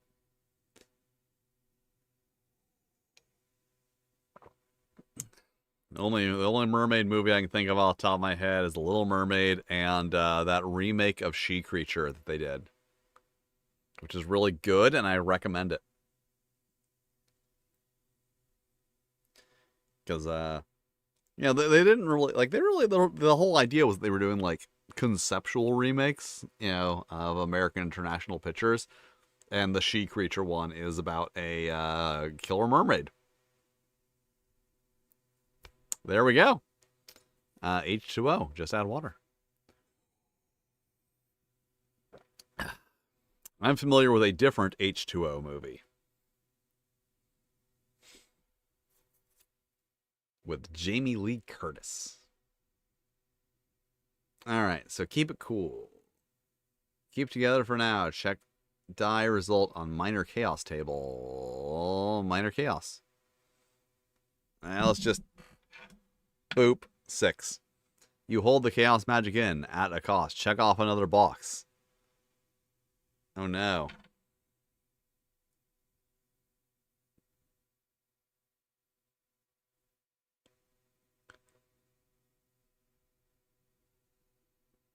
Chaos overload. Check dice result in catastrophe table. Oh no, what kind of catastrophe can we roll? Catastrophe. Unusual and dangerous weather. Snowstorm, hurricane, etc. start to brew. Is it raining? Is it snowing? Is a hurricane a-blowing? Not a speck of light is showing. So the danger must be growing. Oh, the fires of hell are glowing.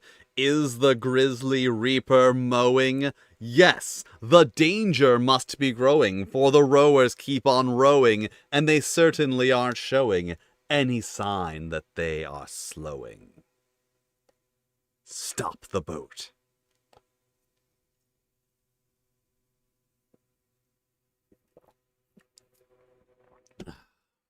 Anyway, Gene Wilder's amazing.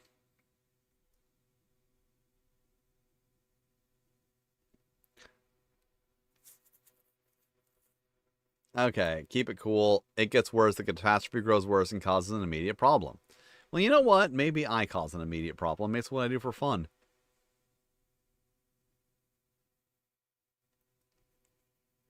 Okay. Okay.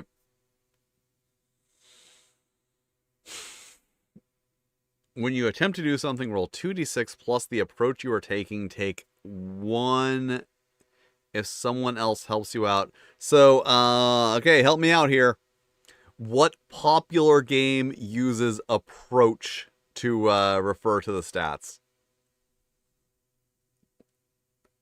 This is the second game I've encountered that gives you approaches instead of attributes. So I can only assume that they have copied something and just aren't saying what. 2d6 plus approach taking. Take +1 if someone helps you, blah, blah. You don't do it. You do it, but one of the bystander... Wait. One of the byproducts of your... You do it...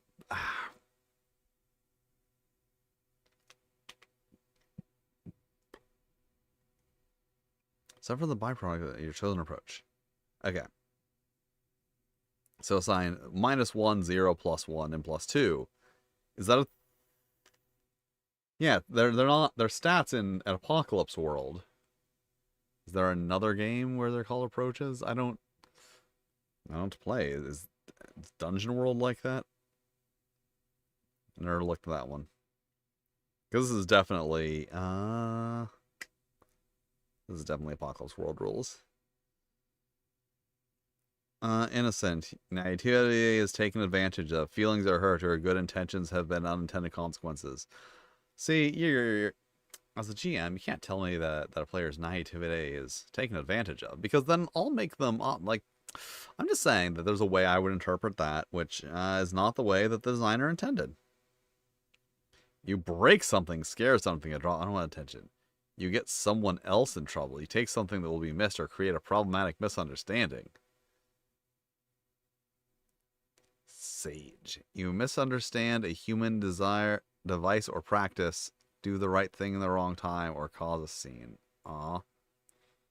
Alright. For the GM's eyes only. Bell at the Trader's Palace. Party at James Cameron's Seaside Mansion. Yep, that's James Cameron. Old JC. It's a warm summer night, live with ball premiere party has happened at What? At the Trader's... Why is James Cameron a traitor? With all the humans milling about, surely no one will notice a few more turn up unannounced.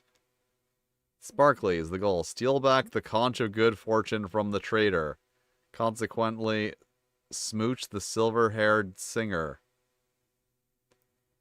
Are they referencing someone? I don't know. Be like the human on the big banner billboard and cruise down the coast upon the orange beast. Porsche 911.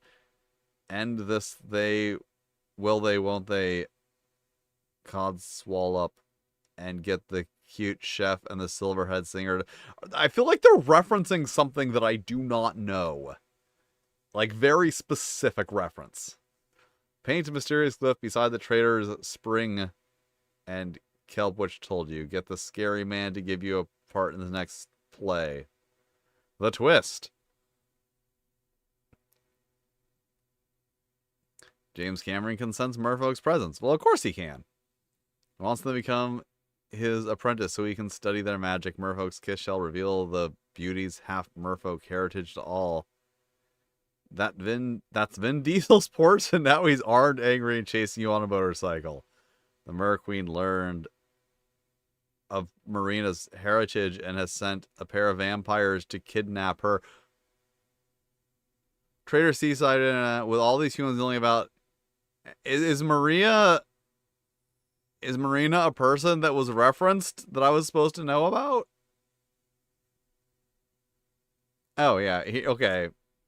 Here we go. The Scary Man, Vin Diesel, Silverhead singer, Marina Santiago, beautiful and upcoming jazz singer, silver hair. Okay. Pair of vampires. Locations. Okay. So, meh. I am meh on this game, but also... complete game.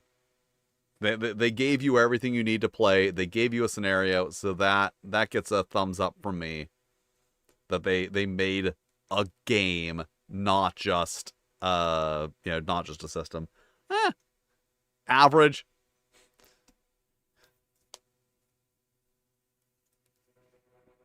The jam is, okay.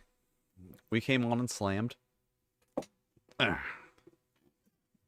Barkley, shut up and jam. Come on and slam if you want to jam. Now, hey, you, what you gonna do? Hey, you, what you gonna do? Part. It's not my fault that's a great song. Alright, no one wants to see a silly goose win. Congrats, you've been cast in the hottest reality show. It's a highly competitive environment with a major prize in the line. There can only be one victor, and all you gotta do at the next, come on up. Also, you're all geese.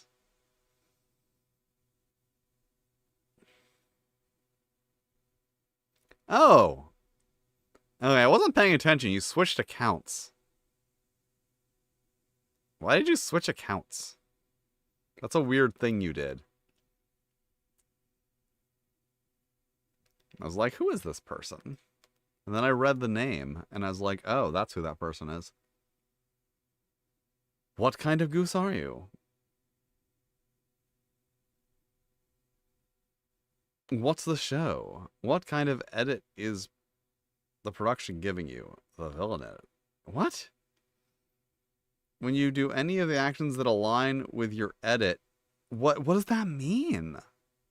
Like, I understand that it's supposed to be like your role, but why is it called an edit? Is this like a reality TV lingo I don't know? Oh, well, that's a problem. I'm realizing that it is auto-translating in the chat, but like it's auto-translating like ye to yes. I don't want it to do that.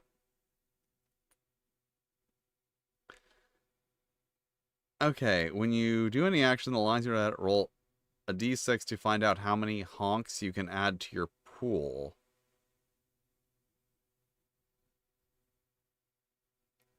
No one is getting alliances back today. When you build an alliance with another player, you give each other any number of honks to...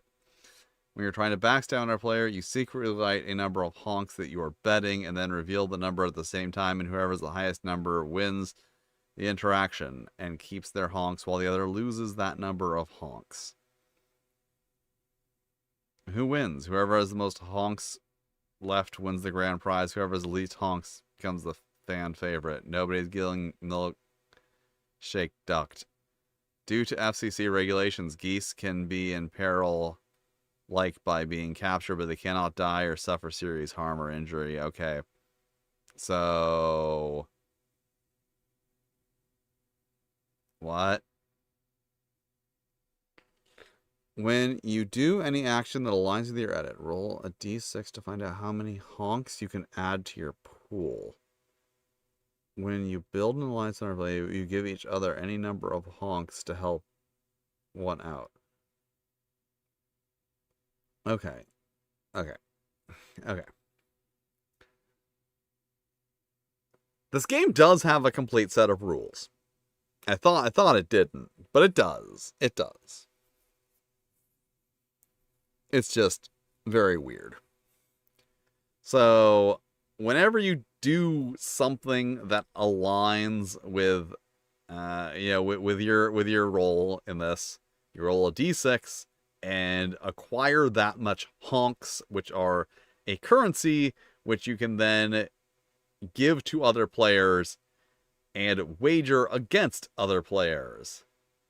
But then, at some point, whoever has the most wins, and whoever has the least becomes a fan favorite, and that's it. So, meh.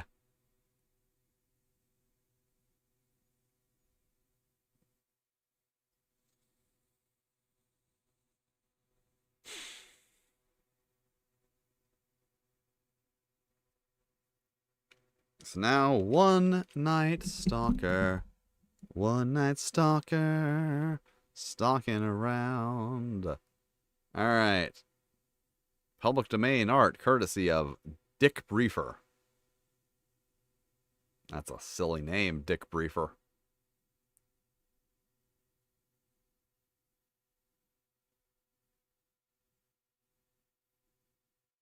I like this art. I should look up Dick Briefer. How to play. Choose one of each character type, a schmuck, a damsel, and a rogue.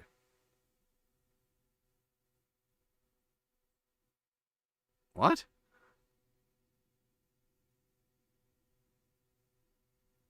I'm already lost. Choose one of each character type, a schmuck, a damsel, and a rogue. Why is rogue highlighted in orange and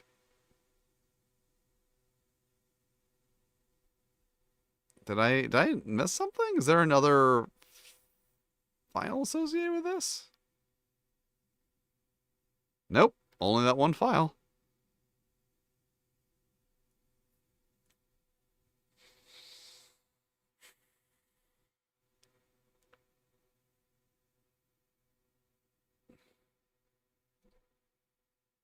Okay, wait. Okay, so are these the schmucks? These are the damsels and these are the rogues? Okay, that's why it's highlighted in orange. All right, that makes... I was going to say that makes sense, but, like, it doesn't. They could have explained this. They could have put little headings that said, like, schmucks, damsels, and rogues. Okay. Choose any corner space to start.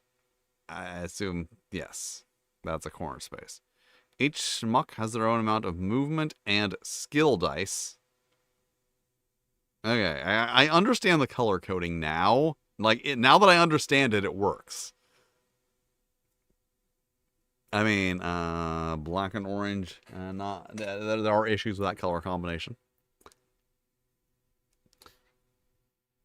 To move, roll X times 1d6.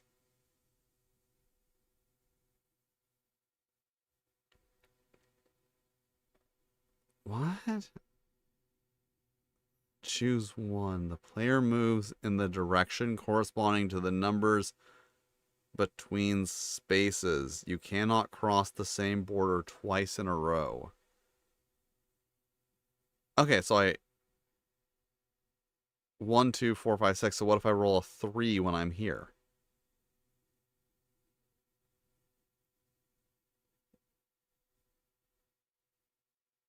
What if I roll a 3 or a 4 when I'm here? What? To move, roll X. I assume that means I'm supposed to roll 2 dice? Wait, why are... Oh, okay, no, wait. Roll X times 1? Roll X times 1d6. Why are the... Okay, so they're all there. Okay. I don't know why it says choose one. Oh, okay, I could choose one of the 2 dice. Player moves in that direction. If there is no move available, use the die to activate an event and a skill check with X times D6 highest. If you win, fulfill the skill check condition otherwise. For madness, roll 2d6 lowest. If roll doubles or a low -5, exit madness safely. If you roll a combined 7, however, badly and get strike, however, roll to call a roll, pick odds, evens. Strikes, you're finished.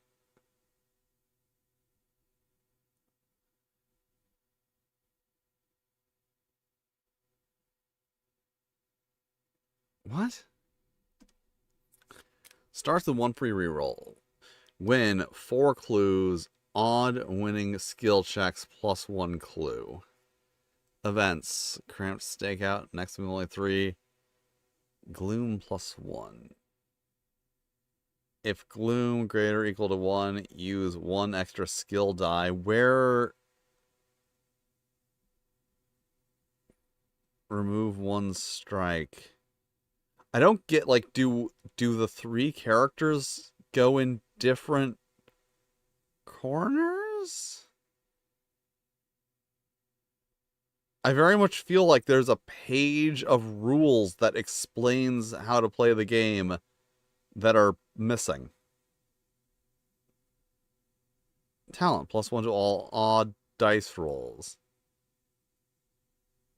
But rolling high isn't necessarily good?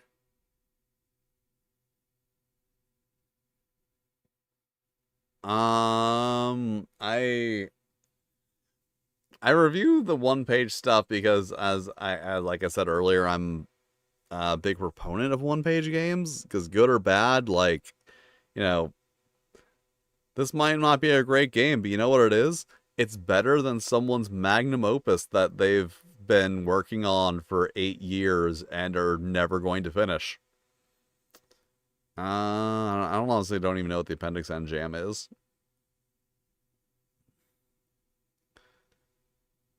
Maybe I'll look it up. Ugh. Okay. I've looked at the... Here's the thing. It's not just that, like, I don't understand how to play this game. It's not showing me anything that makes me want to understand how to play it better. Alright, Polaroid, a sketch and stick solo RPG of investigative horror. Hey you, inhabitant of small town. It's like a fucking... It's like a fucking spam text. Hey you, inhabitant of small town. Looks like you got your hands on a spooky Polaroid camera. Things touched by spooky stuff appear in different colors, and you're sure as heck going to use it. I hope it's not dangerous. It is. Alright, the other side of the sheet, printed on... It's a dice drop table, printed on A4 letter size. Corkboard works the dice drop table. It works like a dice drop table. That thing that everyone knows how to use. And isn't, like, specific to one game this person played and now thinks is a just common thing. A pad of sticky notes. Square is better. 3 pencils, pens or markers. Black or gray. Red or danger or haunted color. Blue for helpful color. 3d6 to match black, red, and blue. The sticky notes are Polaroid camera films. Sketch that your camera captures in only 3 colors. Create a scene. Roll/drop your 3d6 onto the corkboard. The value of the d6 is strength of the aspect.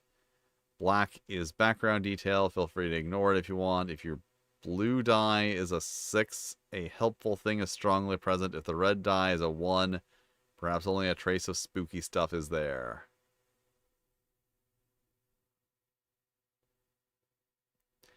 Yeah, I'm assuming it was giving me lots of. It's not like, oh, the arm was just weird. The arm was weird. There was a banner in the background that seemed to have nonsense written on it. Uh, the clothing folds were kind of overdone. And I don't need to. I'm gonna say it. I've said it the last time. I'll say it again. There is no shortage of content. There is not and never will be such a shortage of content that I can't say, well, I'm not going to waste my time on this.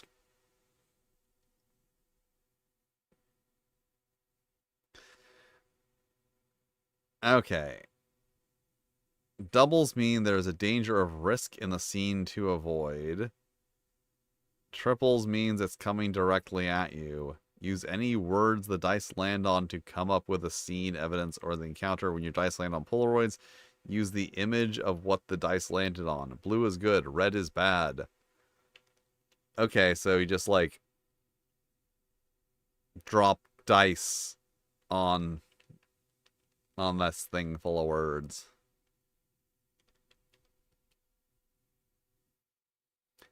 If you can work out how two spooky things fit together, you can take your red pen and link them with a straight line. You can only draw the line on Polaroids, not the corkboard itself. Wait, what? When your dice land on your Polaroids...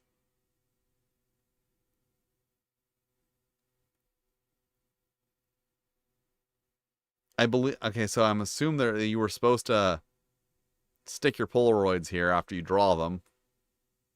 They didn't really make that clear. If the surface of the corkboard is covered, you can link all spooky stuff you've discovered to truth. Oh. Okay, now I go... Okay, okay.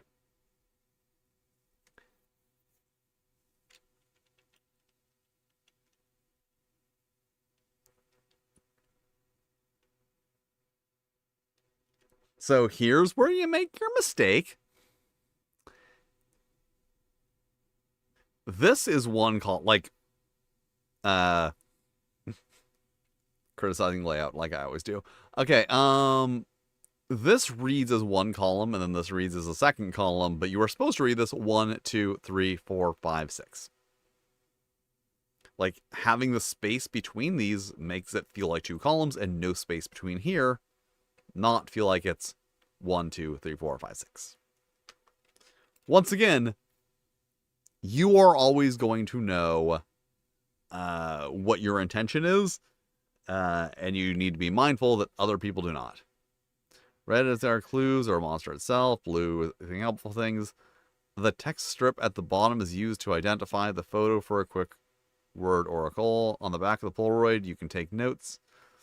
For your first Polaroid, your character takes a selfie. Take a sticky note. Draw a border around the space the sketch will be in, leaving a strip at the bottom for some writing like an actual Polaroid. Write their name and current date on the word strip on the back of the note. Who are they? How do they? I don't care. Sketch a character in blue. Stick this Polaroid onto your corkboard. Okay. So that explained it. Okay. When I had a Polaroid, use the image of what landed. Blue is good, red is bad. Resolve situation danger. Roll 3 again. No matches equals success. Doubles, success at a cost. Triples, bad. Take a snapshot with your camera. Sketch the events in your sticky note as a Polaroid snapshot of the scene. Every Polaroid contains one or more, no more than one blue and no more than red things. Give it a title on the next check strip, a number helpful. Keep track order. Journal what happened to the scene on the back of your Polaroid. Stick the Polaroid somewhere on your corkboard. It has to overlap with a previous Polaroid. Okay. So now this all makes sense. The bottom link is not valid because it crosses empty space on the corkboard. Okay. I understand the concept of this game. It's a little high concept. Once again, it's another like roll and draw game that not incredibly fond of.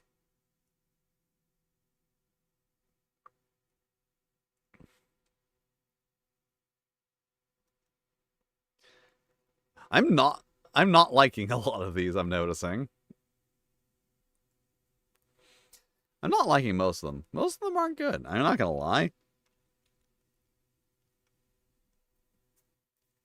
As I keep saying, the value in making a one-page role-playing game is in making a role-playing game and finishing it and having a single cohesive contained thing that you actually finished. Not so much in being a thing for people to play. But a lot of people don't understand that. People think that anything they make has value because they made it. The world has ended. An army of demons, vile creatures came through a portal.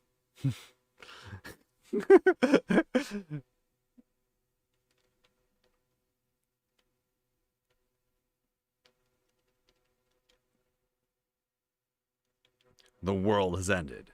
An army of demons and vile creatures came. Come meme song. I looked up that song. I don't remember what it was called, but I looked it up. It was surprisingly easy to find. Now little imps, horned ones, and blazing devils roam cities and roads. Roads. You are survivors, people who found light in the age of darkness with organization cooperative, help you set up communities, and found a way to thrive in this apocalypse. Now it's time to pay them back. Okay. You carry a homemade thermonuclear bomb right to the place where these motherfuckers appeared. Hopefully that will destroy the portal and whatever there is on the other side of it. I already don't like this. Play a game, you need 2 10-sided dice. Well, that's my favorite number of my favorite kind of dice, so I'll give them a chance. When the outcome of a dangerous situation is there, roll both dice and read them with a number 0 through 99. You know, you could have also said a D100. If the result is equal or below the appropriate score, you succeed. Else, your action fails or has consequences. Double digits are exceptional. A critical win or fail. The game is a conversation, and one of you is the GM. What does GM stand for? So this is basically if... I'm kind of like... If you had given me this game and said, hey, will you edit my game for me? That is what I am doing as I go through these, basically. This is where I would put a note saying, what does GM stand for? I know what it stands for, but you can't just tell people. You know, you need to like make help them figure out what they did wrong themselves. Also make the route players, characters, survivors looking for the apocalypse. The route consists of nodes, important locations with some interesting twist. It's a point crawl. Got it. As you play, you will zoom in on these locations and time frames, but will also be able to share part of the story or characters' road scenes. Expect to have at least 15 minutes of play for each node in the journey. For a 2-hour game, you want to have 4 to 6 nodes. Oh, I love 4 to 6 nodes. Try to make a game with interesting situations and difficult decisions. How about you provide us with some examples of interesting situations and difficult decisions? Let the players choose their actions and be clear with the consequences before they roll the dice.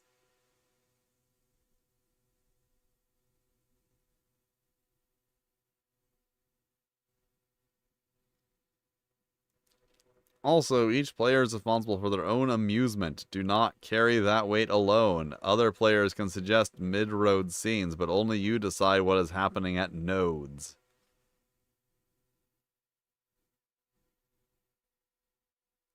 PCs have 4 stats: body, mind, spirit, and violence. Roll 2d10 plus 30 for each of them. Okay. Alright, you get more. Choose a class. You get 20 to spirit. 20 to mind, 20 to violence, 20 to body. Okay, so then explain who your character is and add plus 10 to any stat based on your description. Choose a name and you're all set. So, this is raw stats is a maximum of 50% success chance by default. Plus, I guess, the 10%. The overlapping 10% of rolling doubles. So you can get up to 70 if you roll perfect, but you're not likely to do that. So you're more likely to have 40 to 60.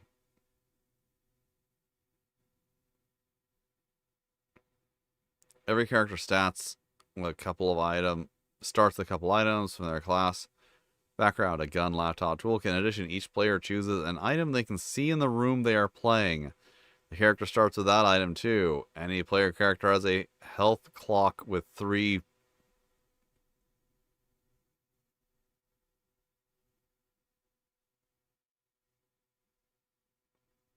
A health clock is hit points. Fuck that game.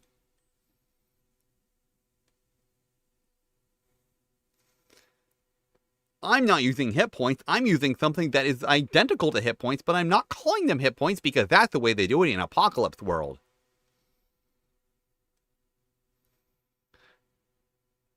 Is this one? Okay. You've really gotten into this fighting game. Why am I phrase that so weird? Why am I reading this like Corey Chase reading an ad for Hero Wars? Incidentally, Corey Chase did an ad for Hero Wars, and I really recommend finding it and watching it. It's hilarious. You've really gotten into this fighting game. Playing online is fun and all, but you've heard of a nearby place where folks play in person. After thinking about it for a bit, you decide you're going to go and Run the Set by Quinn Murphy, a placemaking TTRPG about the FGC for 1 to 4 players. In Run the Set, you and your friends take the role of players in a local fighting game scene at their weekly tournament. Make characters in the scene, play out their weekly drama, and learning experiences. Watch them grow and keep playing until you move on or the venue closes. Requirements: a fighting game and controllers. You actually have to play a fighting game for this? Index cards and pencils, 2d6 dice, a love for fighting games, whether you are good at them or not. I fall into the latter category. I enjoy them, but I'm really bad at them.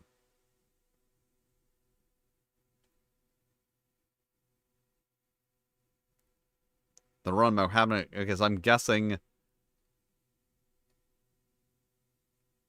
See, a lot of my games that I do in pamphlet format, I also provide like a PDF or another format where they are in just like correct sequential order for you to read, and that is helpful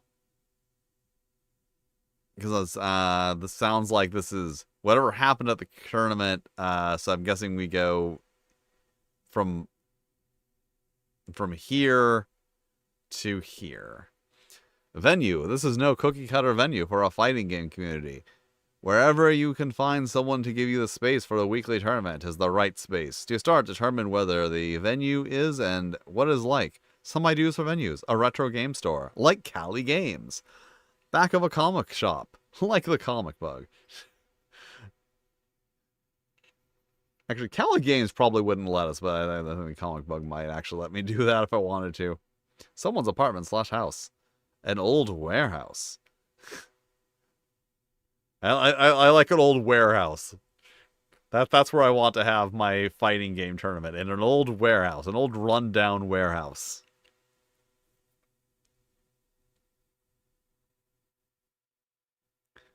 I've got no idea what this is.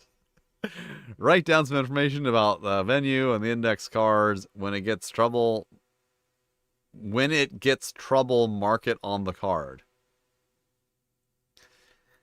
You can't have weekly tournament without players. When you start, each player will make one player. And each tournament after, you can focus on current players or add new players to focus on. To create a player, grab an index card and include the following: name, age, skill, new, lowest, established, skilled. Oh, wait. Okay, I feel like there was supposed to be a... Okay, new, lowest, established, or skilled, highest. Okay, there should... A, there should either be a closing parenthesis here, or B, there should be a colon right here. That would be preferable. Main character. Who is their main character in the game? 3 traits, words or short phrases that describe the player. During each tournament, you and the group will each choose a player to focus on. You can pick those created by someone else, telling the story of their tournament run and what happens in between matches. We will refer to these characters as spotlight players. Running the bracket. Tournaments are typically, wow, you gotta make your font thicker if you're gonna put it like that.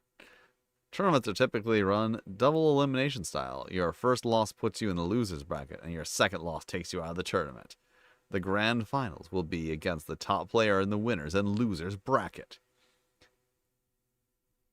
The player in the losers bracket needs to win 2 sets. Wait, what? Run the sets. Run the sets, handles brackets abstractly, focusing on the player's experience. You will determine your results and placement in the game after playing a set of an actual fighting game, with the results influencing your role and determining how it went for that week. To simulate how well each character does at the tournament that week, it's time to run some sets in an actual fighting game. Choose a spotlight player and decide if they are fighting another spotlight player or a random player in the bracket. Determine if you want to run your set, 3 games, first of 2, versus a CPU opponent or against another spotlight player. Depending on the spotlight player's skills, characters, not you, they will adjust difficulty handicap settings to simulate the skill difference. You're up against a random player. Roll 1d6 to determine their skill level. Versus CPU, same skill level. Normal difficulty. Easy difficulty. Hard difficulty. If hardest is new... Wait. Higher skill difficulty, hard difficulty. Hardest if new versus skilled. Okay.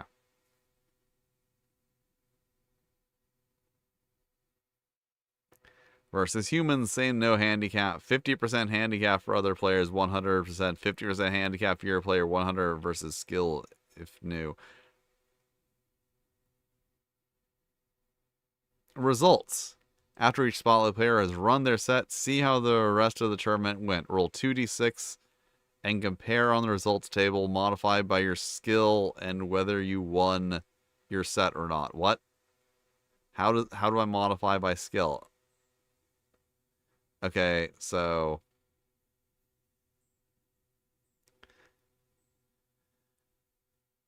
What? Roll 2d6. You made it a few matches before getting knocked out. Okay. After determining everyone's results, each player takes turn describing their best moment of the tournament, their worst moment of the tournament, something interesting between sets that happened. Player, describe role player journal if playing solo, as much as player feels. Each spotlight player gets 1 XP, marking that when a new player earns 9 XP, they become established. When an established player learns 18 XP, they become skilled. I'm just sorry, you have to play 9 games to level up. It seems like a lot. Okay, so I don't love this game, but I like that they did something different. They went through the effort of trying to incorporate playing a fighting game into the mechanics, which was weird. Oh, there we go. I didn't read this part. I forgot I had to go back here. Whatever happened to the characters during the tournament, they have opportunity to try again for glory or just avoid a 0-2. Whatever else happened to the venue, once a week you can get back to the tournament. It's hard to keep a good venue open though. At the end of each week, roll 2d6. If you roll a 7, the venue runs into some trouble. When you roll 3 troubles, you can run your next weekly, but that will be the last tournament there. After the tournament, go to closing time. Keep running weeklies, but when your venue gets in final trouble, it's forced to shut down. As a group, decide why it shut down. Divide your player cards evenly for each character. Give a short description of what they end up doing a few years from now. Also, tell what their favorite moment at the venue was. Carry those memories with you and keep playing. Inspired by Skate or DIY by David Welsh. Thought Crime. Criminally fun RPGs. It's ironic because I'm working on a game called Thought Crimes. Okay. So yeah. Interesting little game. Like I like the idea behind it. Not much game. Like,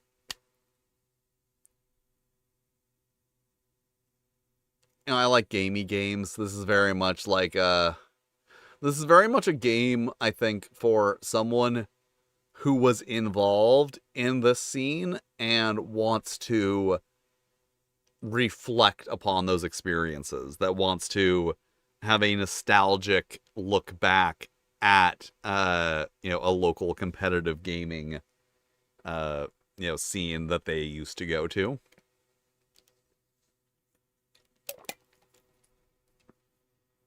Which isn't me. Not awful, but it's also, it does something interesting. And I'm putting it in the okay folder. Basically, dividing all the games into, I am absolutely not going to feature this one, and I might feature this one.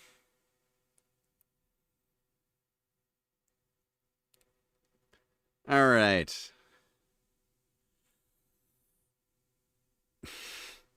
I'll be honest, I almost deleted this one as soon as I downloaded it. Because I was like, this is a lot of stuff to deal with.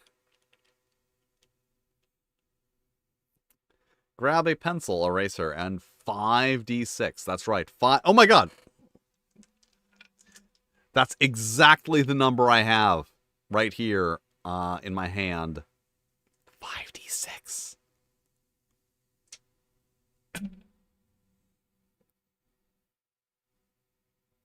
This one was in a fire. That's why it's, like, burned.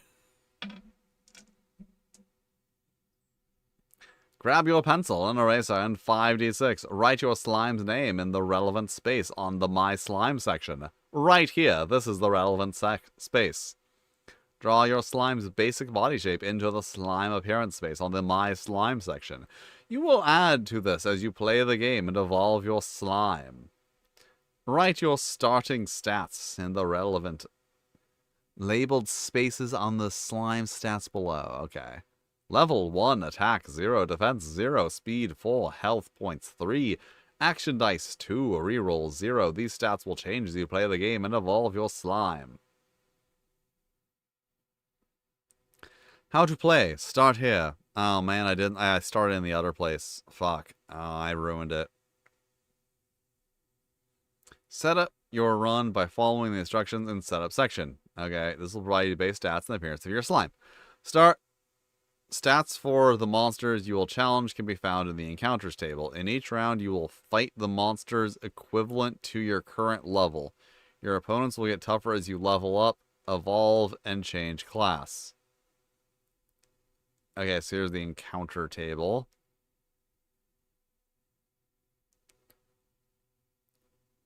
Level. Okay. So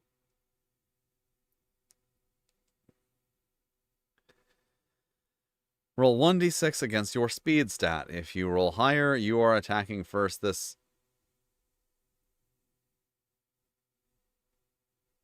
If you roll higher, it's roll above? That's weird.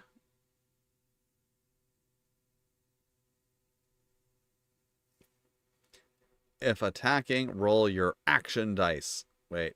Action dice starts at 2. Okay.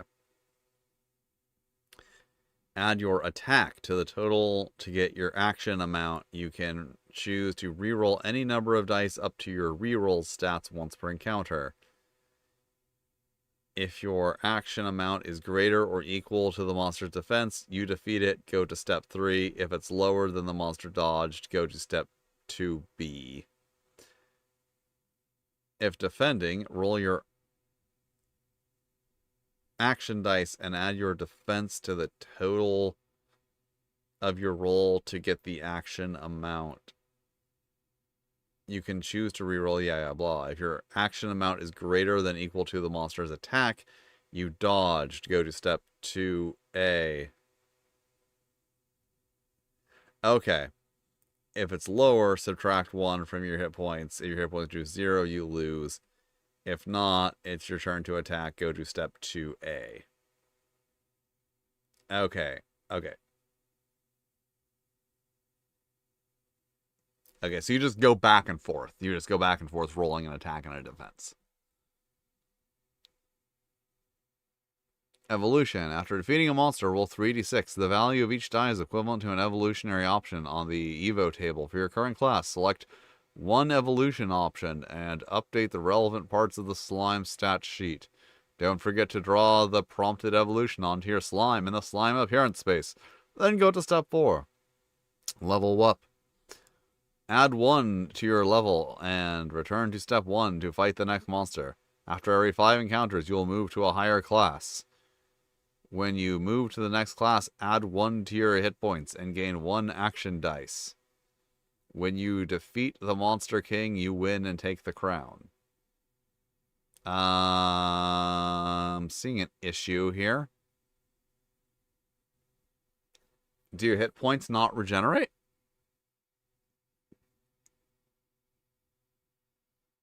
Do you not, like, regain hit points? Except for, like, 1, 2, 3?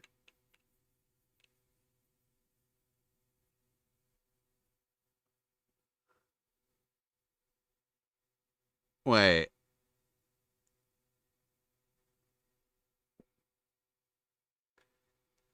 Check.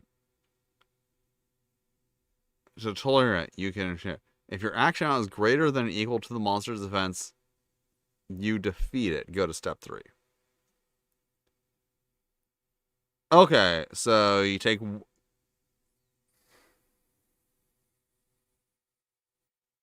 Okay, so the options are either you take 1 damage or you defeat the monster. Okay.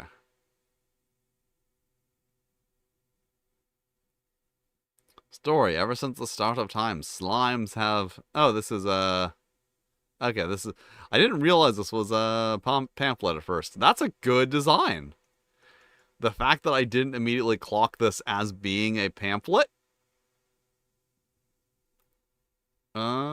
pretty good layout.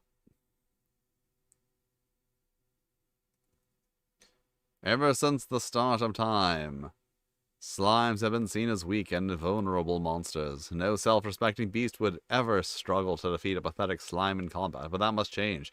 In Slime Evolution, you play as a slime aspiring to the title of Monster King. To do this, you must evolve past your limits and defeat the strongest beast to earn the crown. I don't care about PvP.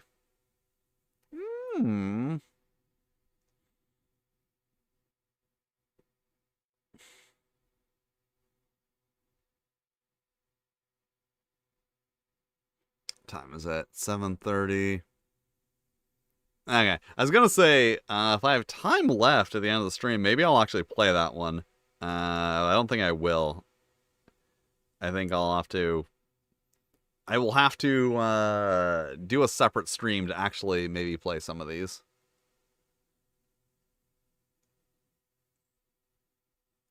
Alright. Solo scoping in the dungeon. Which is, interesting.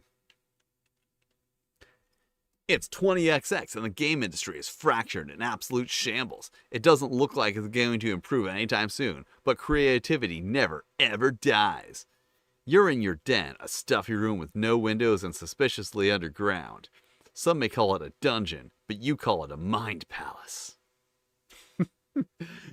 You've taken part in many game jams over the years, but no more. It's time to get serious. So this is like game about designing a game.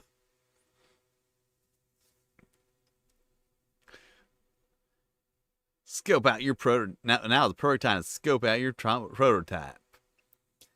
What you need, 1 or 2d6. Use your favorite. If you don't have one, use a virtual dice. These are my 3 favorite.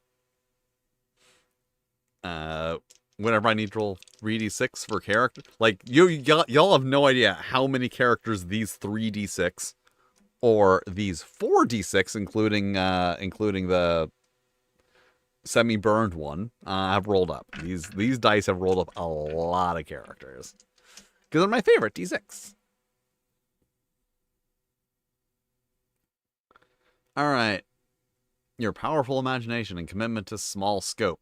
Once again, small scope, as I keep saying. First of all, yeah, no more jamming. Also, that's an asterisk. Where's the asterisk go? Shh, this isn't a jam. Shh, okay. But, like, the whole point of small scoping is to do it during jams. You know what? I don't care. Oh yeah, that reminds me. Someone said I should check out the Appendix NJM, and I don't know what that is. I should make a note. I mean, I've heard of it. I just don't know what it actually is.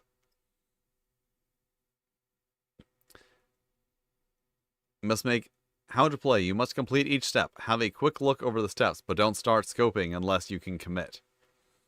Choose to do in one sitting with... I've been doing this for hours, okay? Choose to do this in one sitting with breaks, or take 1d6 extra days to tease it out, but no more procrastinating. Clear your desk. If you have a pet, look into their eyes and tell them you need to lock in. Put your phone on silent and outside the room. Don't worry, you'll see it again. Optional, prime your Pomodoro? The fuck is a Pomodoro? I'm guessing it's a focus aid. Necessary, take a deep breath.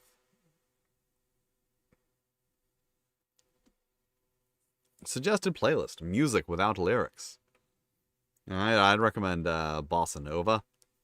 It's really great music. It's calm, but also it's calm in that very special way that slowly drives you insane.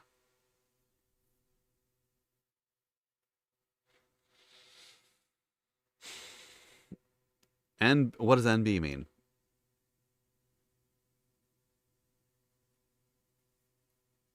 It's time to get in the nitty-gritty. NB, unless otherwise stated, always reroll ones. If you keep rolling ones, berate your dice for restricting your creativity. Step 1. Think of 6 games genres you enjoy.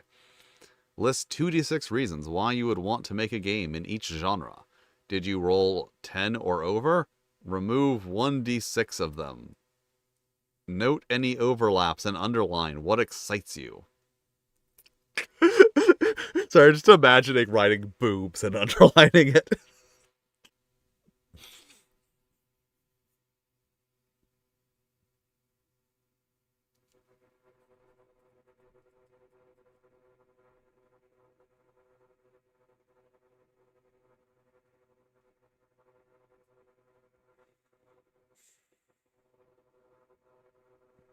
Step 2. Pick 2d6 words from the list to get you thinking. Order them from most to least interesting, how they overlap, and the genres you like. What 2d6 key mechanics do you want in your game? E.g. high-risk crafting cards. Did you roll over 10? Remove 1d6 of them. Make 2 columns. What practical skills do you need to create your game? E.g. programming, art, production, audio, writing, QA, narrative, and game design. Column 1, order these skills in terms of what you think you believe is most important, least important to you. Column 2, what are you most proficient in? List your skills from the most to least proficient. Honestly ask yourself, what you need help? Would you... No, you don't need help. Just do it your fucking self. Like, I seem to recall going on this earlier. Just do things. Just do things yourself. You can do that. That's allowed. Stop thinking that you need to have a master's degree to do anything. Just fucking sit down and do things. List 2d6 tools you need to make your game. E.g. Godot, Norton, Gantt. Okay, so is this for video games too then? Since Godot is a video game, they weren't specific on that. Okay, so then I guess, even if you don't know, you want to make a game, you need a 3D model, learn to 3D model. I say as someone who has failed to learn to 3D model several times. Maybe I will learn to 3D model, show y'all. All I need is someone to be like, you can't do it, and then I'll be like, I'll show you. I quit vaping out of spite. I'll do anything out of spite. Make 6 columns there. Next thing, you can go in the month and 3 to 6 core things you can get done in 6 months. Make 6 columns. These are the next 6 weeks. Go through each week and list 2 to 6 core things you can complete in those 6 weeks. Step 8, make 6 columns. I'm tired of this.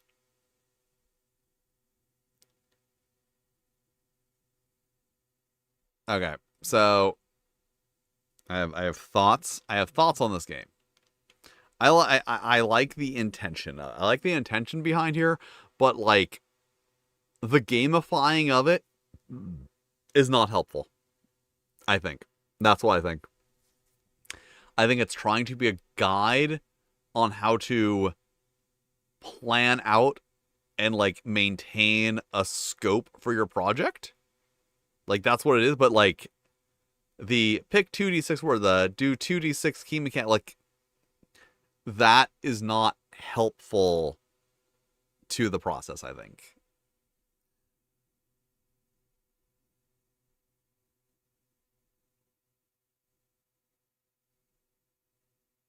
That is my impression. It has some good ideas, but like the ideal way to use this game is to read through it and then just do the things that it suggests doing, but not necessarily following the rules.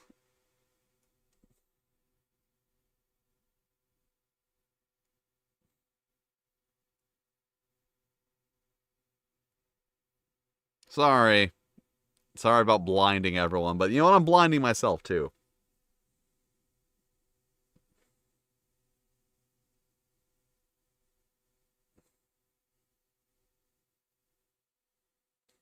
Alright, Space Station Crawler Against the Cyber Zombie, a game by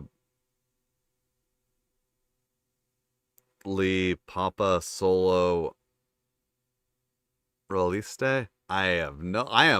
You know what, I'll say I have no idea if I'm pronouncing that correctly, but no, I am fairly confident I am not.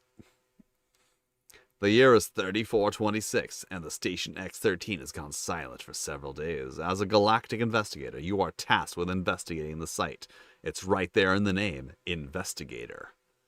As you land in the hangar, you discover that all the androids had developed a computer virus, turning them into human flesh-devouring cyber zombies. Your task, cross the station and reach the command post in order to deactivate the central computer and regain control. Required materials, paper, preferably grid graph paper, pen, 2 6-sided dice. I am going to make a comment right now. Be more clever. Be more clever. Okay, so you want robot zombies. You want robot zombies that are devouring people's flesh. Don't make them flesh-eating zombies. Make them robots who have gotten a virus that leads them to believe. I realized as I started saying this that this is a Warhammer thing. That leads them to believe they are humans, and they're like, oh no, what happened to my flesh? And then they're like killing people and trying to like mount their flesh on their robot bodies. That creates a much more interesting narrative and a way more interesting like mental picture. It's not just, oh, robots are coming after you. It's robots trying to dress themselves in people suits coming after you. Which I'm assuming is why it's a thing in Warhammer. 40k. Flesh Seekers, I think they're I'm not the most yeah, I'm not a big fan of the Warhammer 40K robots. There is someone watching this who's like super into Warhammer 40K, and they are shouting at me right now for not remembering the name of the robots in Warhammer 40K.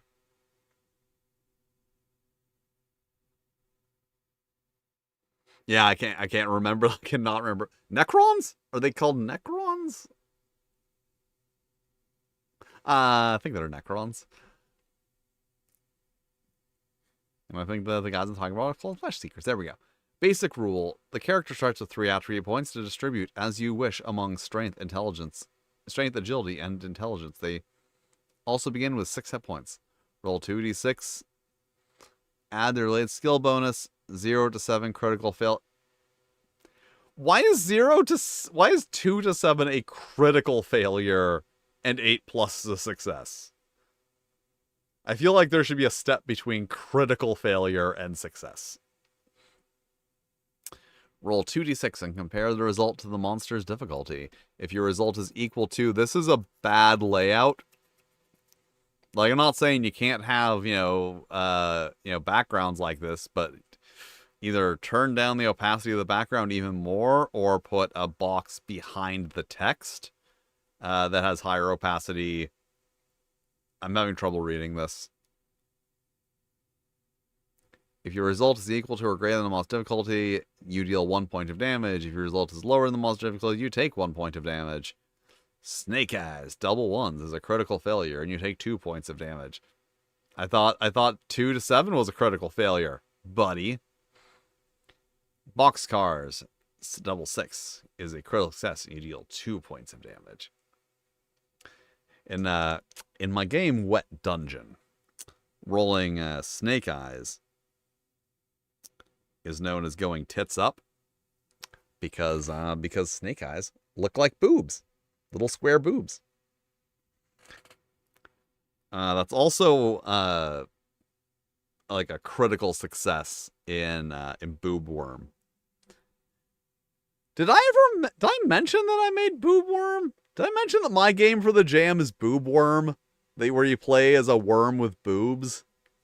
I feel like that's relevant, but I didn't mention it. I don't know. I started streaming this 3.5 hours ago. Who keeps track of things that happened 3.5 hours ago? There is no specific size or shape for each room we encounter to let our creativity run wild. Feel free to add details to make everything lively and fun. Roll 2d6 to discover a type of room you'll explore and draw it on your map in the space station. Then roll 2d6 to discover the contents of the room. Finally, roll 2d6 to discover the event. Is this a solo game? I think so, yeah. Yeah. So it's a solo space crawl. Each room contains a basic door and the entrance. A second door and corridors contains a basic door, entrance, and 3 additional doors. Alright, so room type.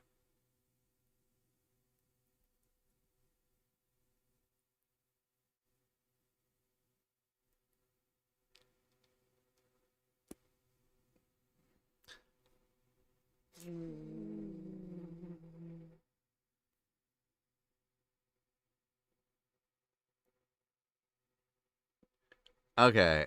Armory, automatically obtain a blaster, and then blaster has its own thing. Is this the number of uses of the abilities? Of the items? A hidden survivor gives you an item. Deactivate. Okay. Okay, so you roll a 12, you win, basically. First aid kit, key card, 2 times cyber zombies, cyber zombie, difficulty 7. Scaring at mecha zombie.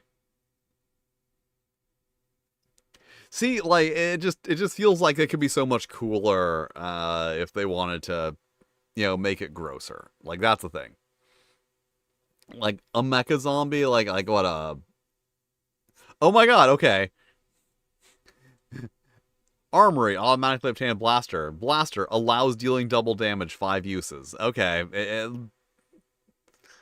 it should have explained that up here. I mean, ideally, it should have explained it, somewhere else that's how items work.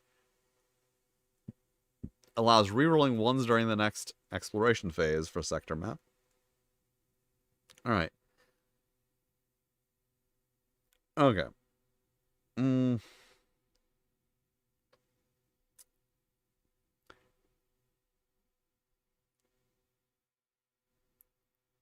Wait. Hold up. Strength, agility, intelligence. They also becomes good at it. Okay, intelligence check to automatically obtain a first aid kit. Strength, agility check to open the door. Roll twice on the contents table, ignoring combat results on the second roll. Alright. Not in love with that one. Not good enough to make it into the main video. But you know what it might be? It might be good enough to make it into my special one-page zombie role-playing game video that I'm planning on making. I'm having not having a good time right now with things, so I'm probably going to make this the 2025 one-page RPG video. Then I'm probably going to do the 2026 one-page role-playing game jam video, and then I'm going to do a special horror one, and if I can get enough games together, a special zombie one. So my next 4 videos might be one-page role-playing game videos, which is a little bit better than nothing. It's not, not great, but it's better, a little bit better than nothing.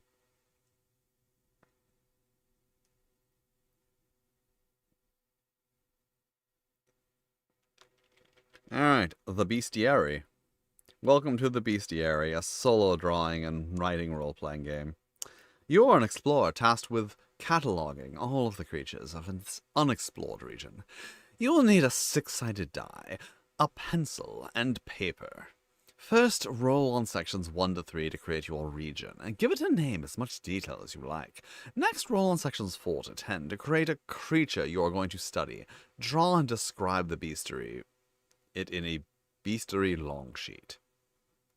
Name, habitat, size, weight, color, diet, reproduction, behavior. Did you know? Repeat as many times as you like. A good bestiary can contain dozens of creatures.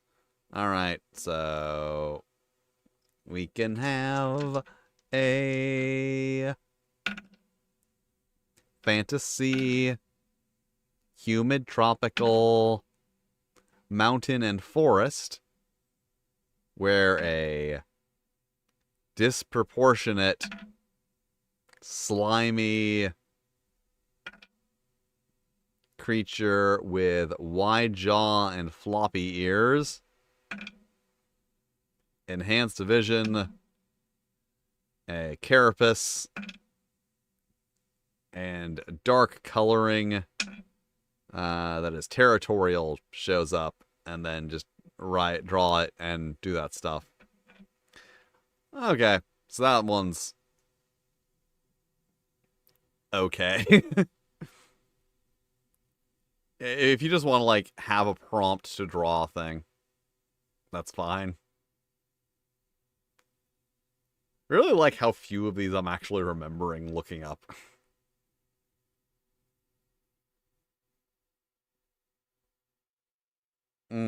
This one's looking weird.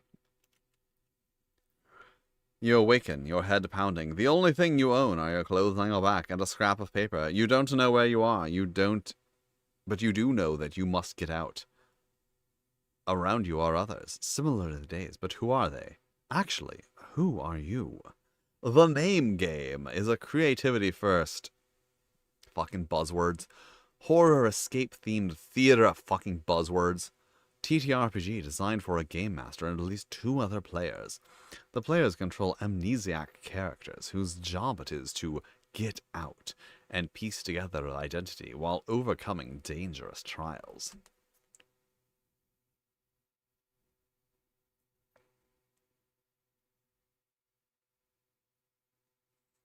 At the start of the game, you will receive a scrap of paper from your game master. Every so often, you will have to write things down on that piece of paper. There's no hard limit to how much you can write down, but there are two rules. Nothing can overlap, and you cannot erase anything, only cross it out. You cannot fulfill those two conditions. You cannot benefit from the effect.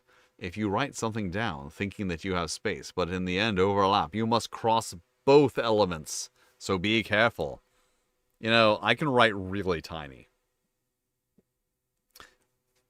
Back in college, for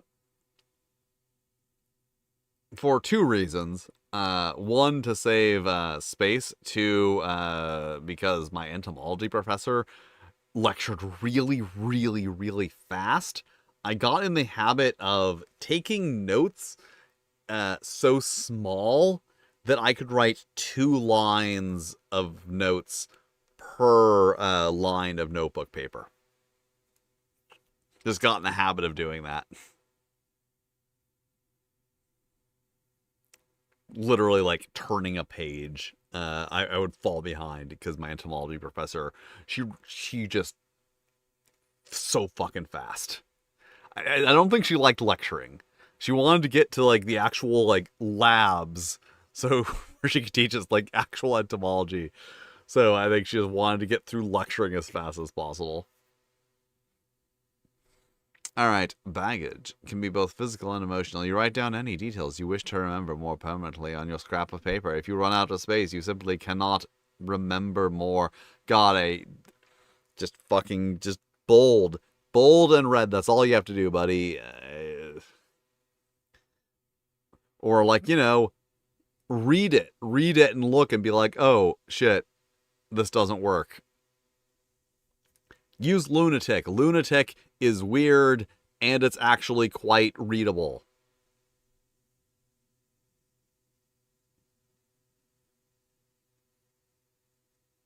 Oh no. Yeah. Well, that's what you get for, you know, being in league with the devil, as all of you left-handed people are.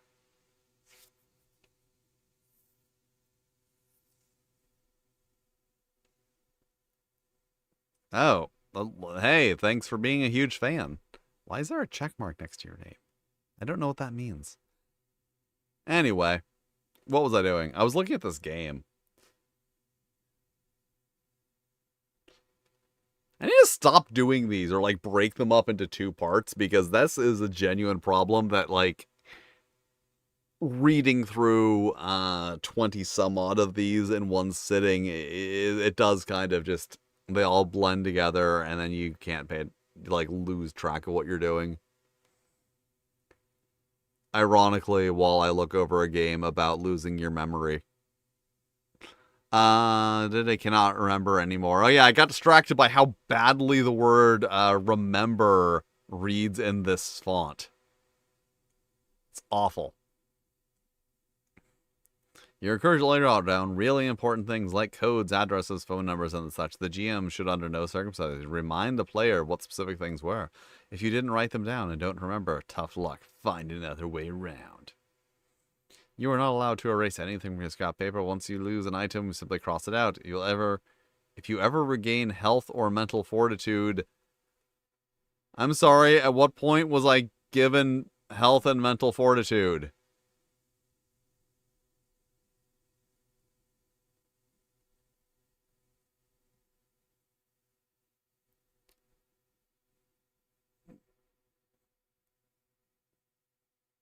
Once again, if you're making a game, you should introduce concepts before referencing them.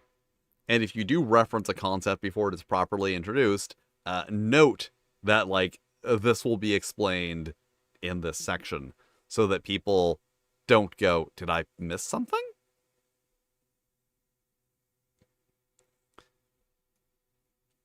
Once you lose an item's cross, if you ever regain health or mental fortitude, you draw a new heart or star on your scrap of paper.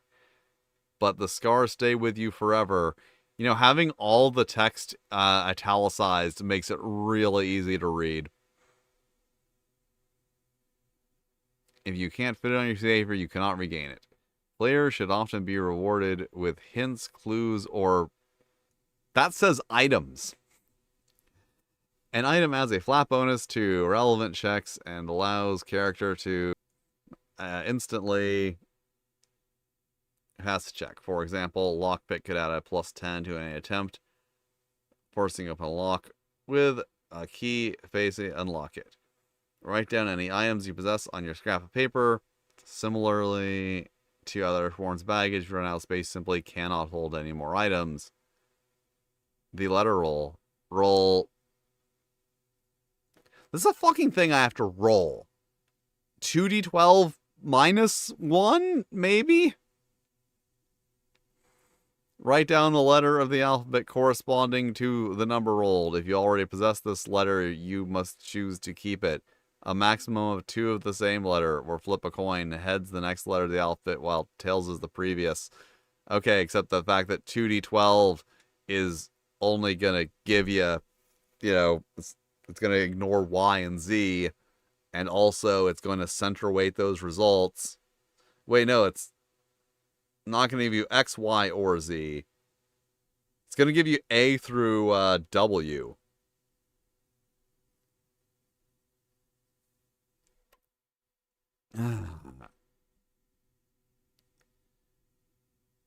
Once you have your letter, write down a word beginning with a said letter which describes you or a skill you possess, referred to as letter words. Here's the thing: you can roll. Okay, technically you can roll 26, but like you could roll a d24. Like you can just do that. You can just do that easily. I wrote a whole book where I explain this shit.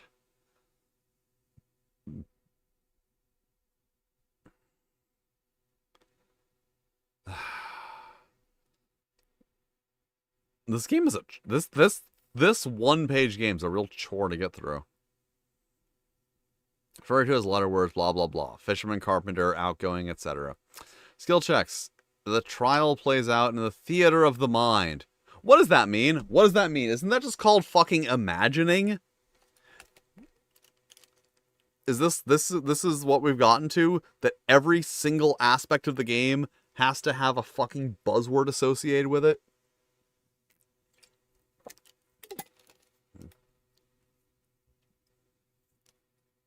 Creativity first, theater of the mind.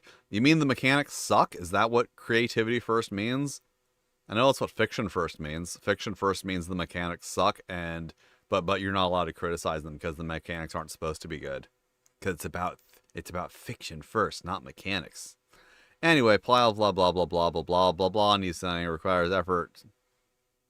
Skill check. Tell you what statistic to use. Okay. Well, I don't know what statistics I have, so that's going to be really weird. A letter word could be roll an extra die of the same type. Dice explode, meaning that you roll the maximum value on a die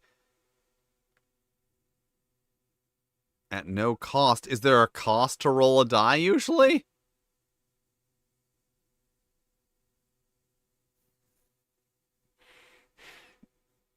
On a success, you accomplish a task. On a failure, you do not accomplish the task. Either way, you perform a letter roll. Combat also plays out a series of skill checks. Enemies do not have health. What? You wake up in a room with no memory, and there's combat. Why is there combat? If this game is supposed to be about discovering who you are, what are the enemies? What is the setting we're in? What is anything about this game other than your pretentious ass little idea that, ooh, you have to write things down on your card? Okay, I'm done with this.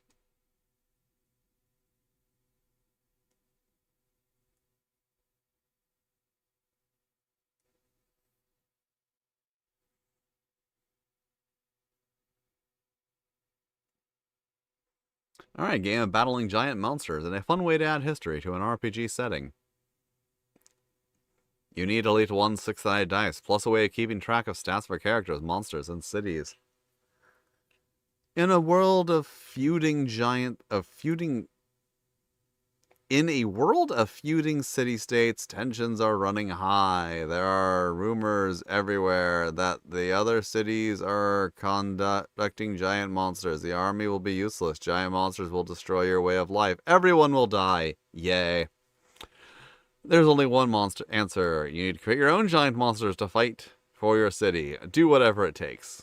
Creating a character in a city. Each player and NPC is an angry but vulnerable monster creator. Aren't we all angry but vulnerable monster creators, when you really get down to it?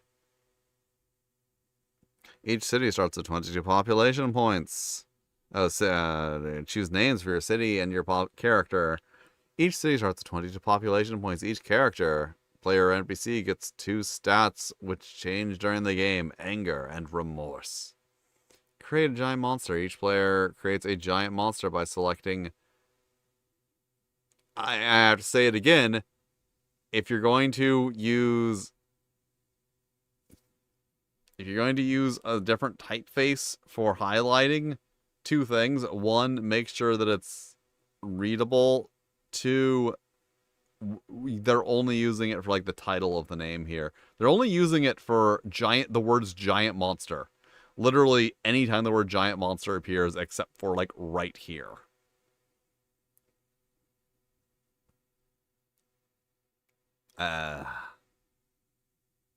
Selecting 1 item from each list below, transform a giant monster.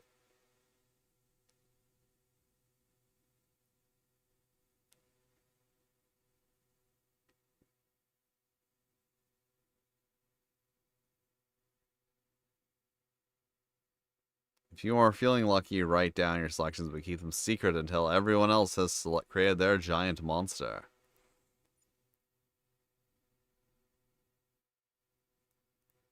Okay, so Marshmallow.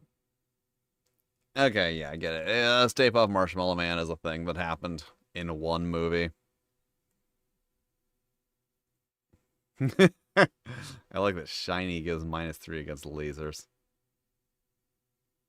Okay, so you get an adjective, a body. Oh my god. First pronouns in games and now adjectives.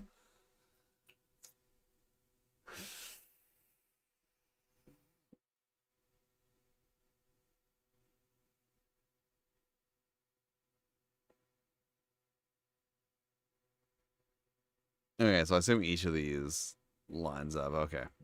And direct attacks, area attacks. Describe your giant monster. Name your giant monster. Draw it, maybe. Give it 8 hit points. What if I want to give it 9 hit points? How are you going to stop me? If your giant monster is dead...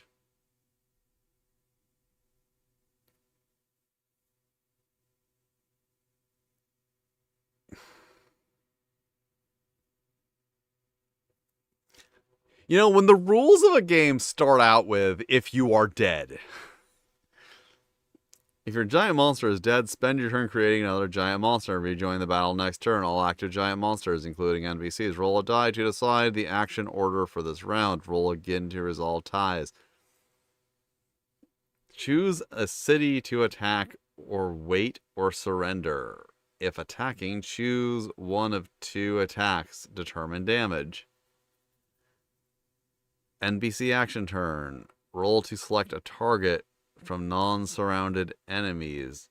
Roll for attack. Determine damage. Roll a die to see how much damage is done. Subtract any defense against the attack type. If a giant monster reaches 0 hit points, it's dead. If the city has no active giant monster, treat all damage as overkill. If an attack does more damage than is needed to kill a giant monster, the remainder hits the target city instead. Oh my god, it's like Yu-Gi-Oh! It's like Yu-Gi-Oh! You attack their life points directly.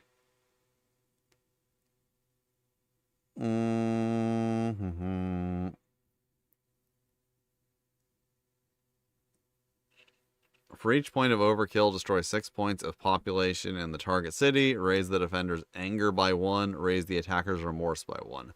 Whenever anger and remorse reach 10 or more, if the total of remorse puts... Wait. Whenever anger or remorse reaches 10 or more, if the... Okay. This is a separate sentence. If the total of remorse puts a d6 plus a d6 roll is greater than 15, the creator is appalled at the damage caused, self-destructs their giant monster, and surrenders. If total anger plus d6 is greater than 15, the creator makes a fatal mistake, killing himself and 1d6 points of the population. The city surrenders.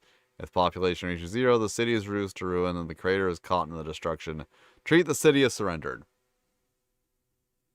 Once all the players have created their giant monsters, randomly roll up NPC giant monsters and set the stats for their creators and initial city populations. For solo, there should be 1 player giant monster and at least 2 NPCs. There should be 1 giant monster for each player and at least 1 NPC for each 5 players. NPCs are not needed. If only 1 city has any remaining population or every other living city has surrendered, that city wins but probably faces a battle for survival in the devastated lands. If every remaining city has surrendered, peace breaks out. Everyone still alive can celebrate and try to rebuild. If anyone at all remains alive in cities, resentment and hatred still simmers, but remaining inhabitants are too busy surviving to think about it. For now, any giant monsters still around slink off to hide until accidentally awoken sometime in the future. For ideas on how to use the Aftermath War Monster Yo campaign, see Overleaf.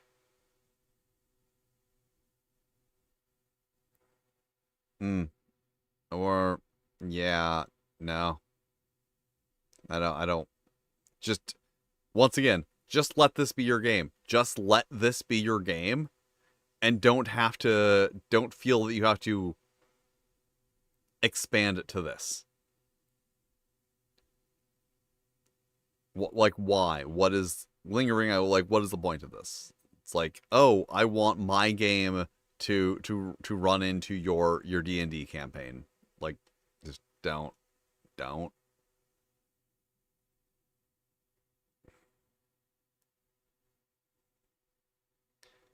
All right.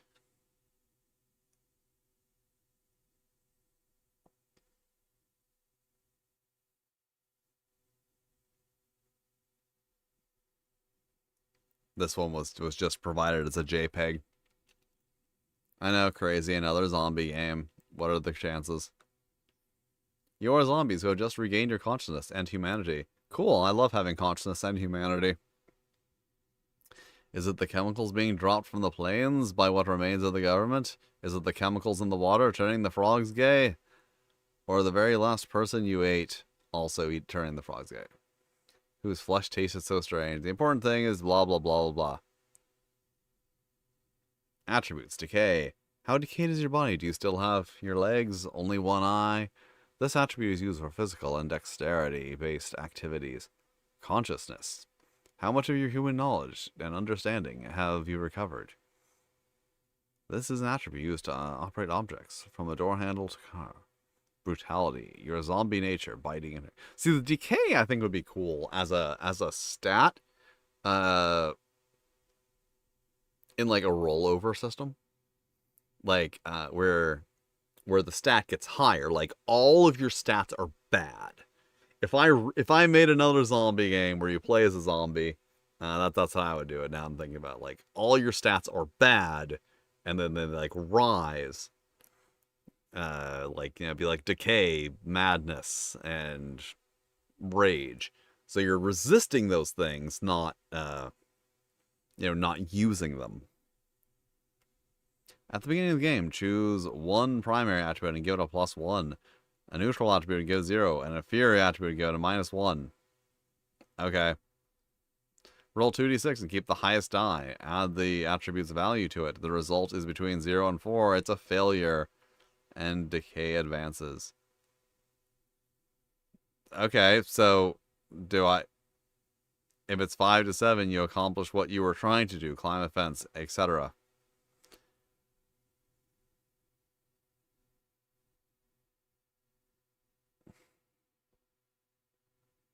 Hmm. The most woke game I played. Dungeons and Dragons.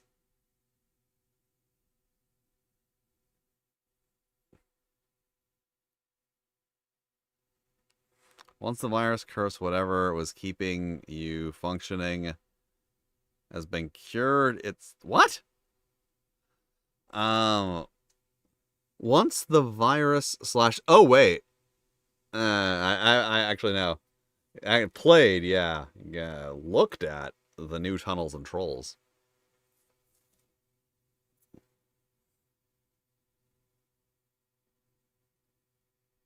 I'm not going to engage in the in this conversation seriously because that's not a serious question.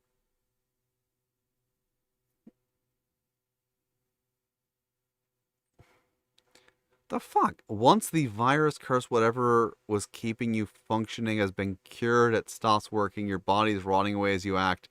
The entire process is extremely painful. Every time you fail a roll, putrefaction advances. After failing 5 rolls during the game, your body collapses and you cease to exist. Okay, I'm glad because you gotta keep in mind, I can't sit here and assume that someone asking what is the most woke game you've played is not asking a serious question. I can't assume that. I can't assume that any question being asked is in any way logical.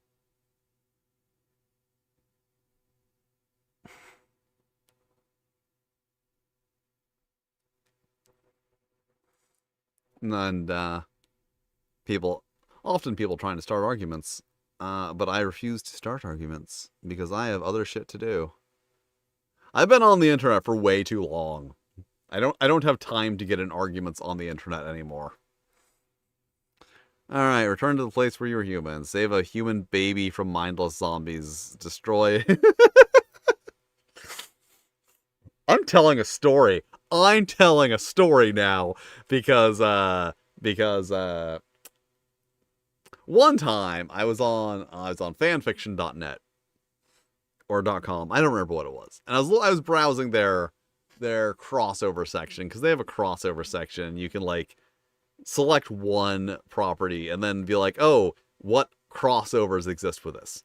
And I was looking up Godzilla just for amusement, being like, "What Godzilla crossovers are people writing?" And I had seen Godzilla Dawn of the Dead crossover. And I was like, I have to read this. So I did. And in it, Godzilla has been shrunken down to human size and is fighting zombies. But the important thing here is then at one point saves a human baby. And for some reason, the author specifies that Godzilla gathers a bunch of baby food in a plastic bag and grabs the baby and goes out in search of a safe human place to take the baby. And I just cannot get over the mental image of Godzilla walking through a zombie apocalypse carrying a baby and a plastic bag full of jars of baby food. That image is forever seared in my mind.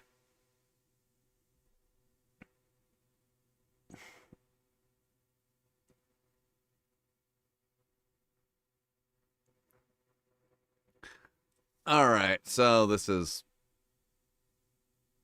mm,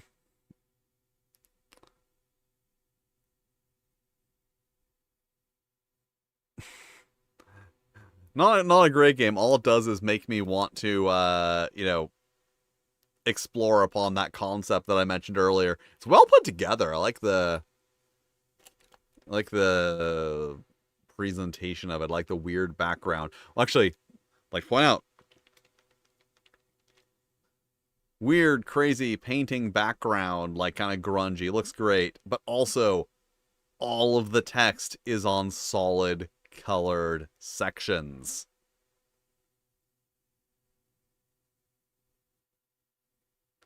What would I warn against? Honestly, it's just like as much as I hate to say it, Call of Cthulhu. I would both warn against and recommend Call of Cthulhu. Oh. Because that's a game that I really like, but also you have to, it is a 100% thing. You have to have the absolute right group of people who are expecting that exact game. Call of Cthulhu is a brilliant game if everyone is expecting a game of Call of Cthulhu, because Call of Cthulhu has this issue that it's an investigation game. I feel like you really have to be familiar with Lovecraft too. It's an investigation game, which occasionally punishes you for investigating. Like a module, a popular module that I won't say the name of because I don't want to spoil it for anyone, that I ran in Call of Cthulhu, has a place where there's a door. And if you open that door, you will die. There's a mysterious sound coming from behind the door. And it's not like a door in an ancient temple. It's a regular door in like a place. I think there's a sign that's like a high voltage warning or something on it. And if you open that door, you will die. And that's why I can both recommend and warn against Call of Cthulhu. It is the kind of game where you are supposed to be investigating a mystery, but also taking a perfectly logical step in that investigation can kill you. Or drive you insane. I also really recommend All Flesh Must Be Eaten. That's probably the... Oh, wait, no. Call of Cthulhu is probably the second most... Actually, no, I guess the third most. I have no idea. Why are these all games I'm one of those people that I've run considerably more games than I've played. Because, that's how it goes. If you're like, oh man, I sure would like to... What?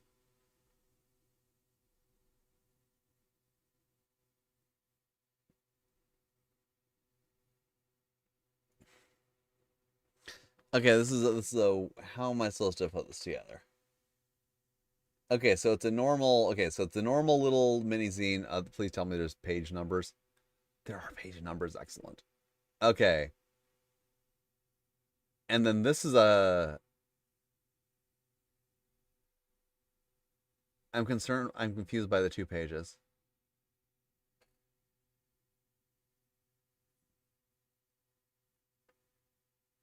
Or unfold and flip over for the Lord's screen. Okay, so you're supposed to like... It's a little... Okay, so it's a booklet and Game Master screen all in one. Okay, how can I... Alright, there we go. Rotate counterclockwise. There we go. Got it. Oh, wait, I totally drifted off. Yeah, I really recommend All Flesh Must Be Eaten. That's another one of my favorites. And I don't play D&D 4th edition. It's awful. I find it interesting that there are people who are so sad that they have convinced themselves that D&D 4th edition is good just because that's the first edition they played. Like, I played one game of 3.5 before getting into 4th edition. So, arguably, 4th edition is effectively the first version I played. And I can tell you the game's awful. I have experienced, all the things people talk about 4th edition being horrible, I have experienced. I have experienced the combat encounters where you are sitting around for hours. Like, just hours of real time fighting a single fight. And, the DM starting the round and then, putting their hands in, their face in their hands and being like, he took 50 damage for starting his turn. That was a thing that happened once. The DM was very dissatisfied with the fact that The monster took 50 damage for starting his turn. I KO. I one-hit killed a boss encounter once. I rolled really good. I conveniently rolled really good with a power that allowed me to... God, what was it? It was like deal 1d6 damage to each of my... No, how much was it? It was deal some die amount damage to all of my allies to add like an extra d10 per person to the damage of the attack. It was a warlock attack. And then I also had a thing that dealt extra damage against a creature at full hit points, and the warlock curse that did extra damage. So just a whole thing. I had stacked and then rolled really well, and just splatted the leader of a group of those guys, mind flayers, with a single hit. It was hilarious. And that wasn't even my intentionally broken character. My intentionally broken character was horrible. Yeah, don't listen to anyone who says D&D 4th edition isn't as bad as everyone says. It is worse than everyone says. Alright, Tiny Bones. Material need to play this scene, a standard deck of cards, face cards separate, pencil, eraser, and 3 to 5 players. Oh no, I don't have any of those things. Player using the other side of the player plays with the world, the lore, and the characters sharing quests in the story. Bumbling Bones. Players use this booklet, act as the main character of the narrative, playing in the Lord's world, taking actions. When required, the Lord sets the difficulty. The Bones draw a card which needs to beat or match the difficulty to pass as intended. Joker, any number and +1 dumb luck. Did they mean jokers are wild and give you +1 dumb luck? I don't... If the Bumbling Bones hold loot that might help, draw 1+1 card and choose which one to use. Loot only has 3 uses. Complications. Before you draw, each other player suggests 1 unique complication for the action. If you don't meet the difficulty, you pick complications equal to the difference. This might lead to success at a cost. Damage. Attacks and activated traps are actions that deal its result in damage.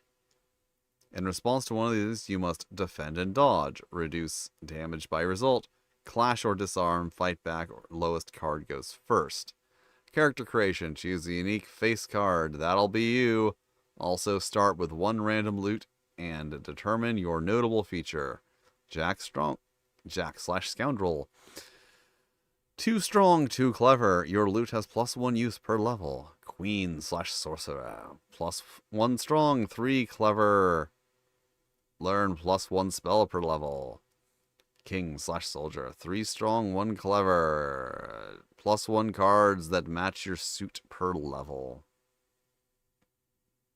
Strong. How strong are you? Equals max health, loot, and health. Clever. How smart are you? Daily stash and dumb luck. Dumb luck is a stash of cards you can use to replace any other card with your predetermined result. I'm assuming that means that you just like draw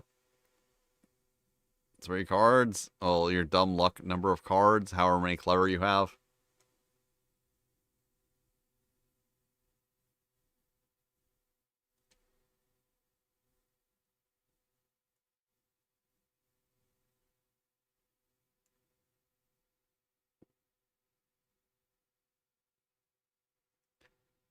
I forgot how how did I forget how to rotate the thing? I just did it. There we go.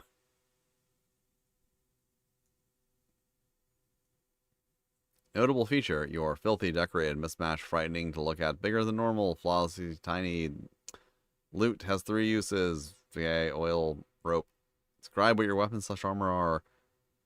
Costs. All cost 1 coin. Weapons, armor class 2. Can't buy coins. Spells use dumb luck to activate a spell you know, then choose a creature, thing, or place. Catapult, chance of anything. Conjure a random monster. Okay, page 2.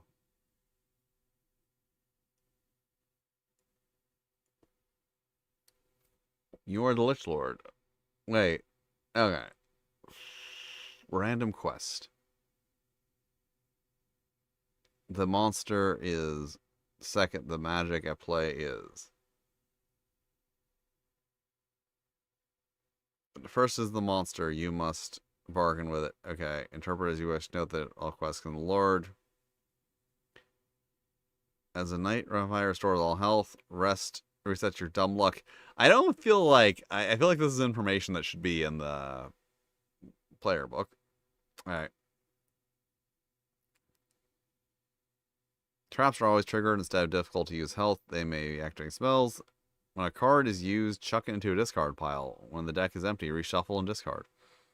As the Lord, you have final say over the rulings. Adapt curse. Yeah, okay. Monsters.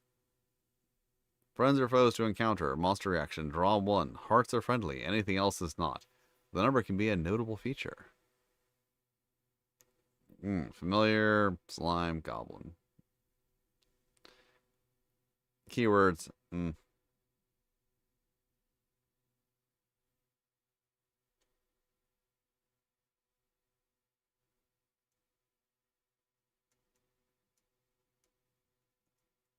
There we go. Tiny Bones. I was taken in by the very cute art, but the game itself is a little unimpressive. Also, just want to point out, like, look, just look how much light I get from having something white on the screen. That's why you should turn on night modes and avoid eye strain. All right.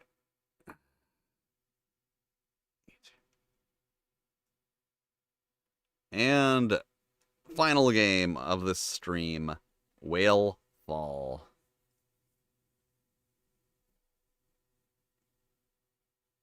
A solo drawing RPG. Well, I've looked at a lot of drawing games, and so far I don't think I liked any of them. One player, 20 minutes, D8, D6. Whale is a solo drawing RPG about investigating the remains of a once majestic animal. What you will find might look like a morbid scene at first glance, but the closer you observe, the more life you will find. All you need is something to draw, a D8 and a D6. You can roll dice to play the game or simple choose from the spreadsheets.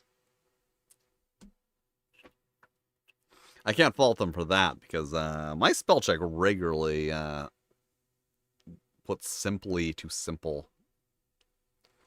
Roll your 2 dice and check the table in the middle of the sheet, in which environment you dwell, and what the water level is right now. Draw a wavy line at the water level and immerse yourself with the scene. The surroundings, the weather, temperature, the songs. Okay, so... Do I go... I assume I'm yeah, I assume this is 3 column. And it's supposed to go here, here, here, here, here. As the nature observer that you are, this adventure is anything but new for you. You travel to the remote places and research biodiversity, evolve on its own. This time, though, places use living organisms itself. The day has been peaceful so far. After a few hours of travel, you throw anchor, boat, tools, waterproof bag. Make your way to the scene. Environment. Let's roll a d10. I'm not getting out a d8 for this. I rolled a 9. I rolled a 7. Pacific Rim, a hot pond, volcanic stream, and fountains snow show. Focus +1. Also, Gypsy Danger. Water level, D6. You won't see any birds.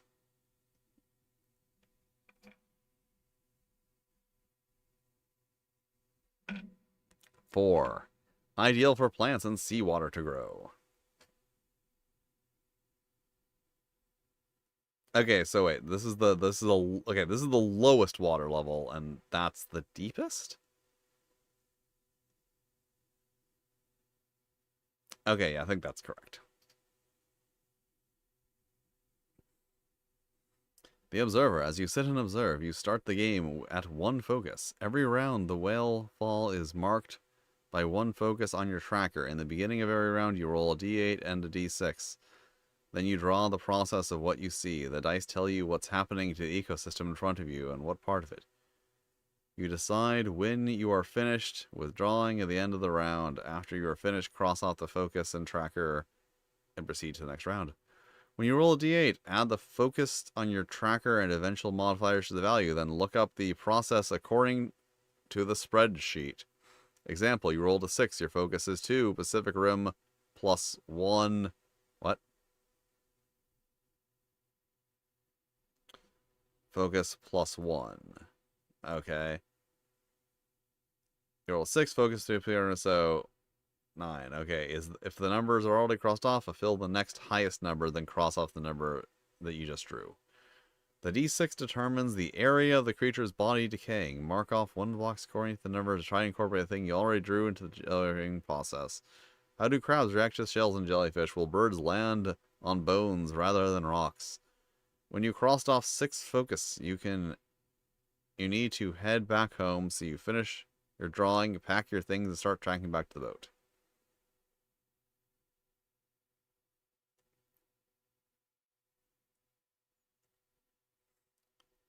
Okay. A seagull lands on your bone. Is it curious or just hungry? Environment. Okay. So that's a game. It's one of those things that's clearly like, I understand what they were going for. I understand what they're going for. It's clearly someone being like, oh, this is a thing that fascinates me personally. I'm going to try and make a game about it. But, you know, the appeal for other people is not as great.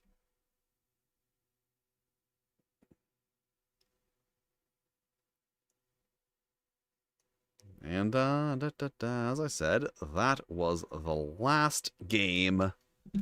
So that's it. I'm done. And I'm back here, and the chat isn't working, and I don't know why. Anyway, it's not under no. So, yes. Thank you for joining me here on the internet while I looked at these games. I'm going to, as I said, I am currently working on my video on the 2025 one-page RPG Jam, so that one's going to come out soon, and then the one on the 2026 Jam. I don't know if that's going to be before or after the one I do on horror games for spooky season. So, yeah. As I always say, thank you for joining me here on the internet. I am definitely not stalling because I don't have my end card ready, and I will see you next time.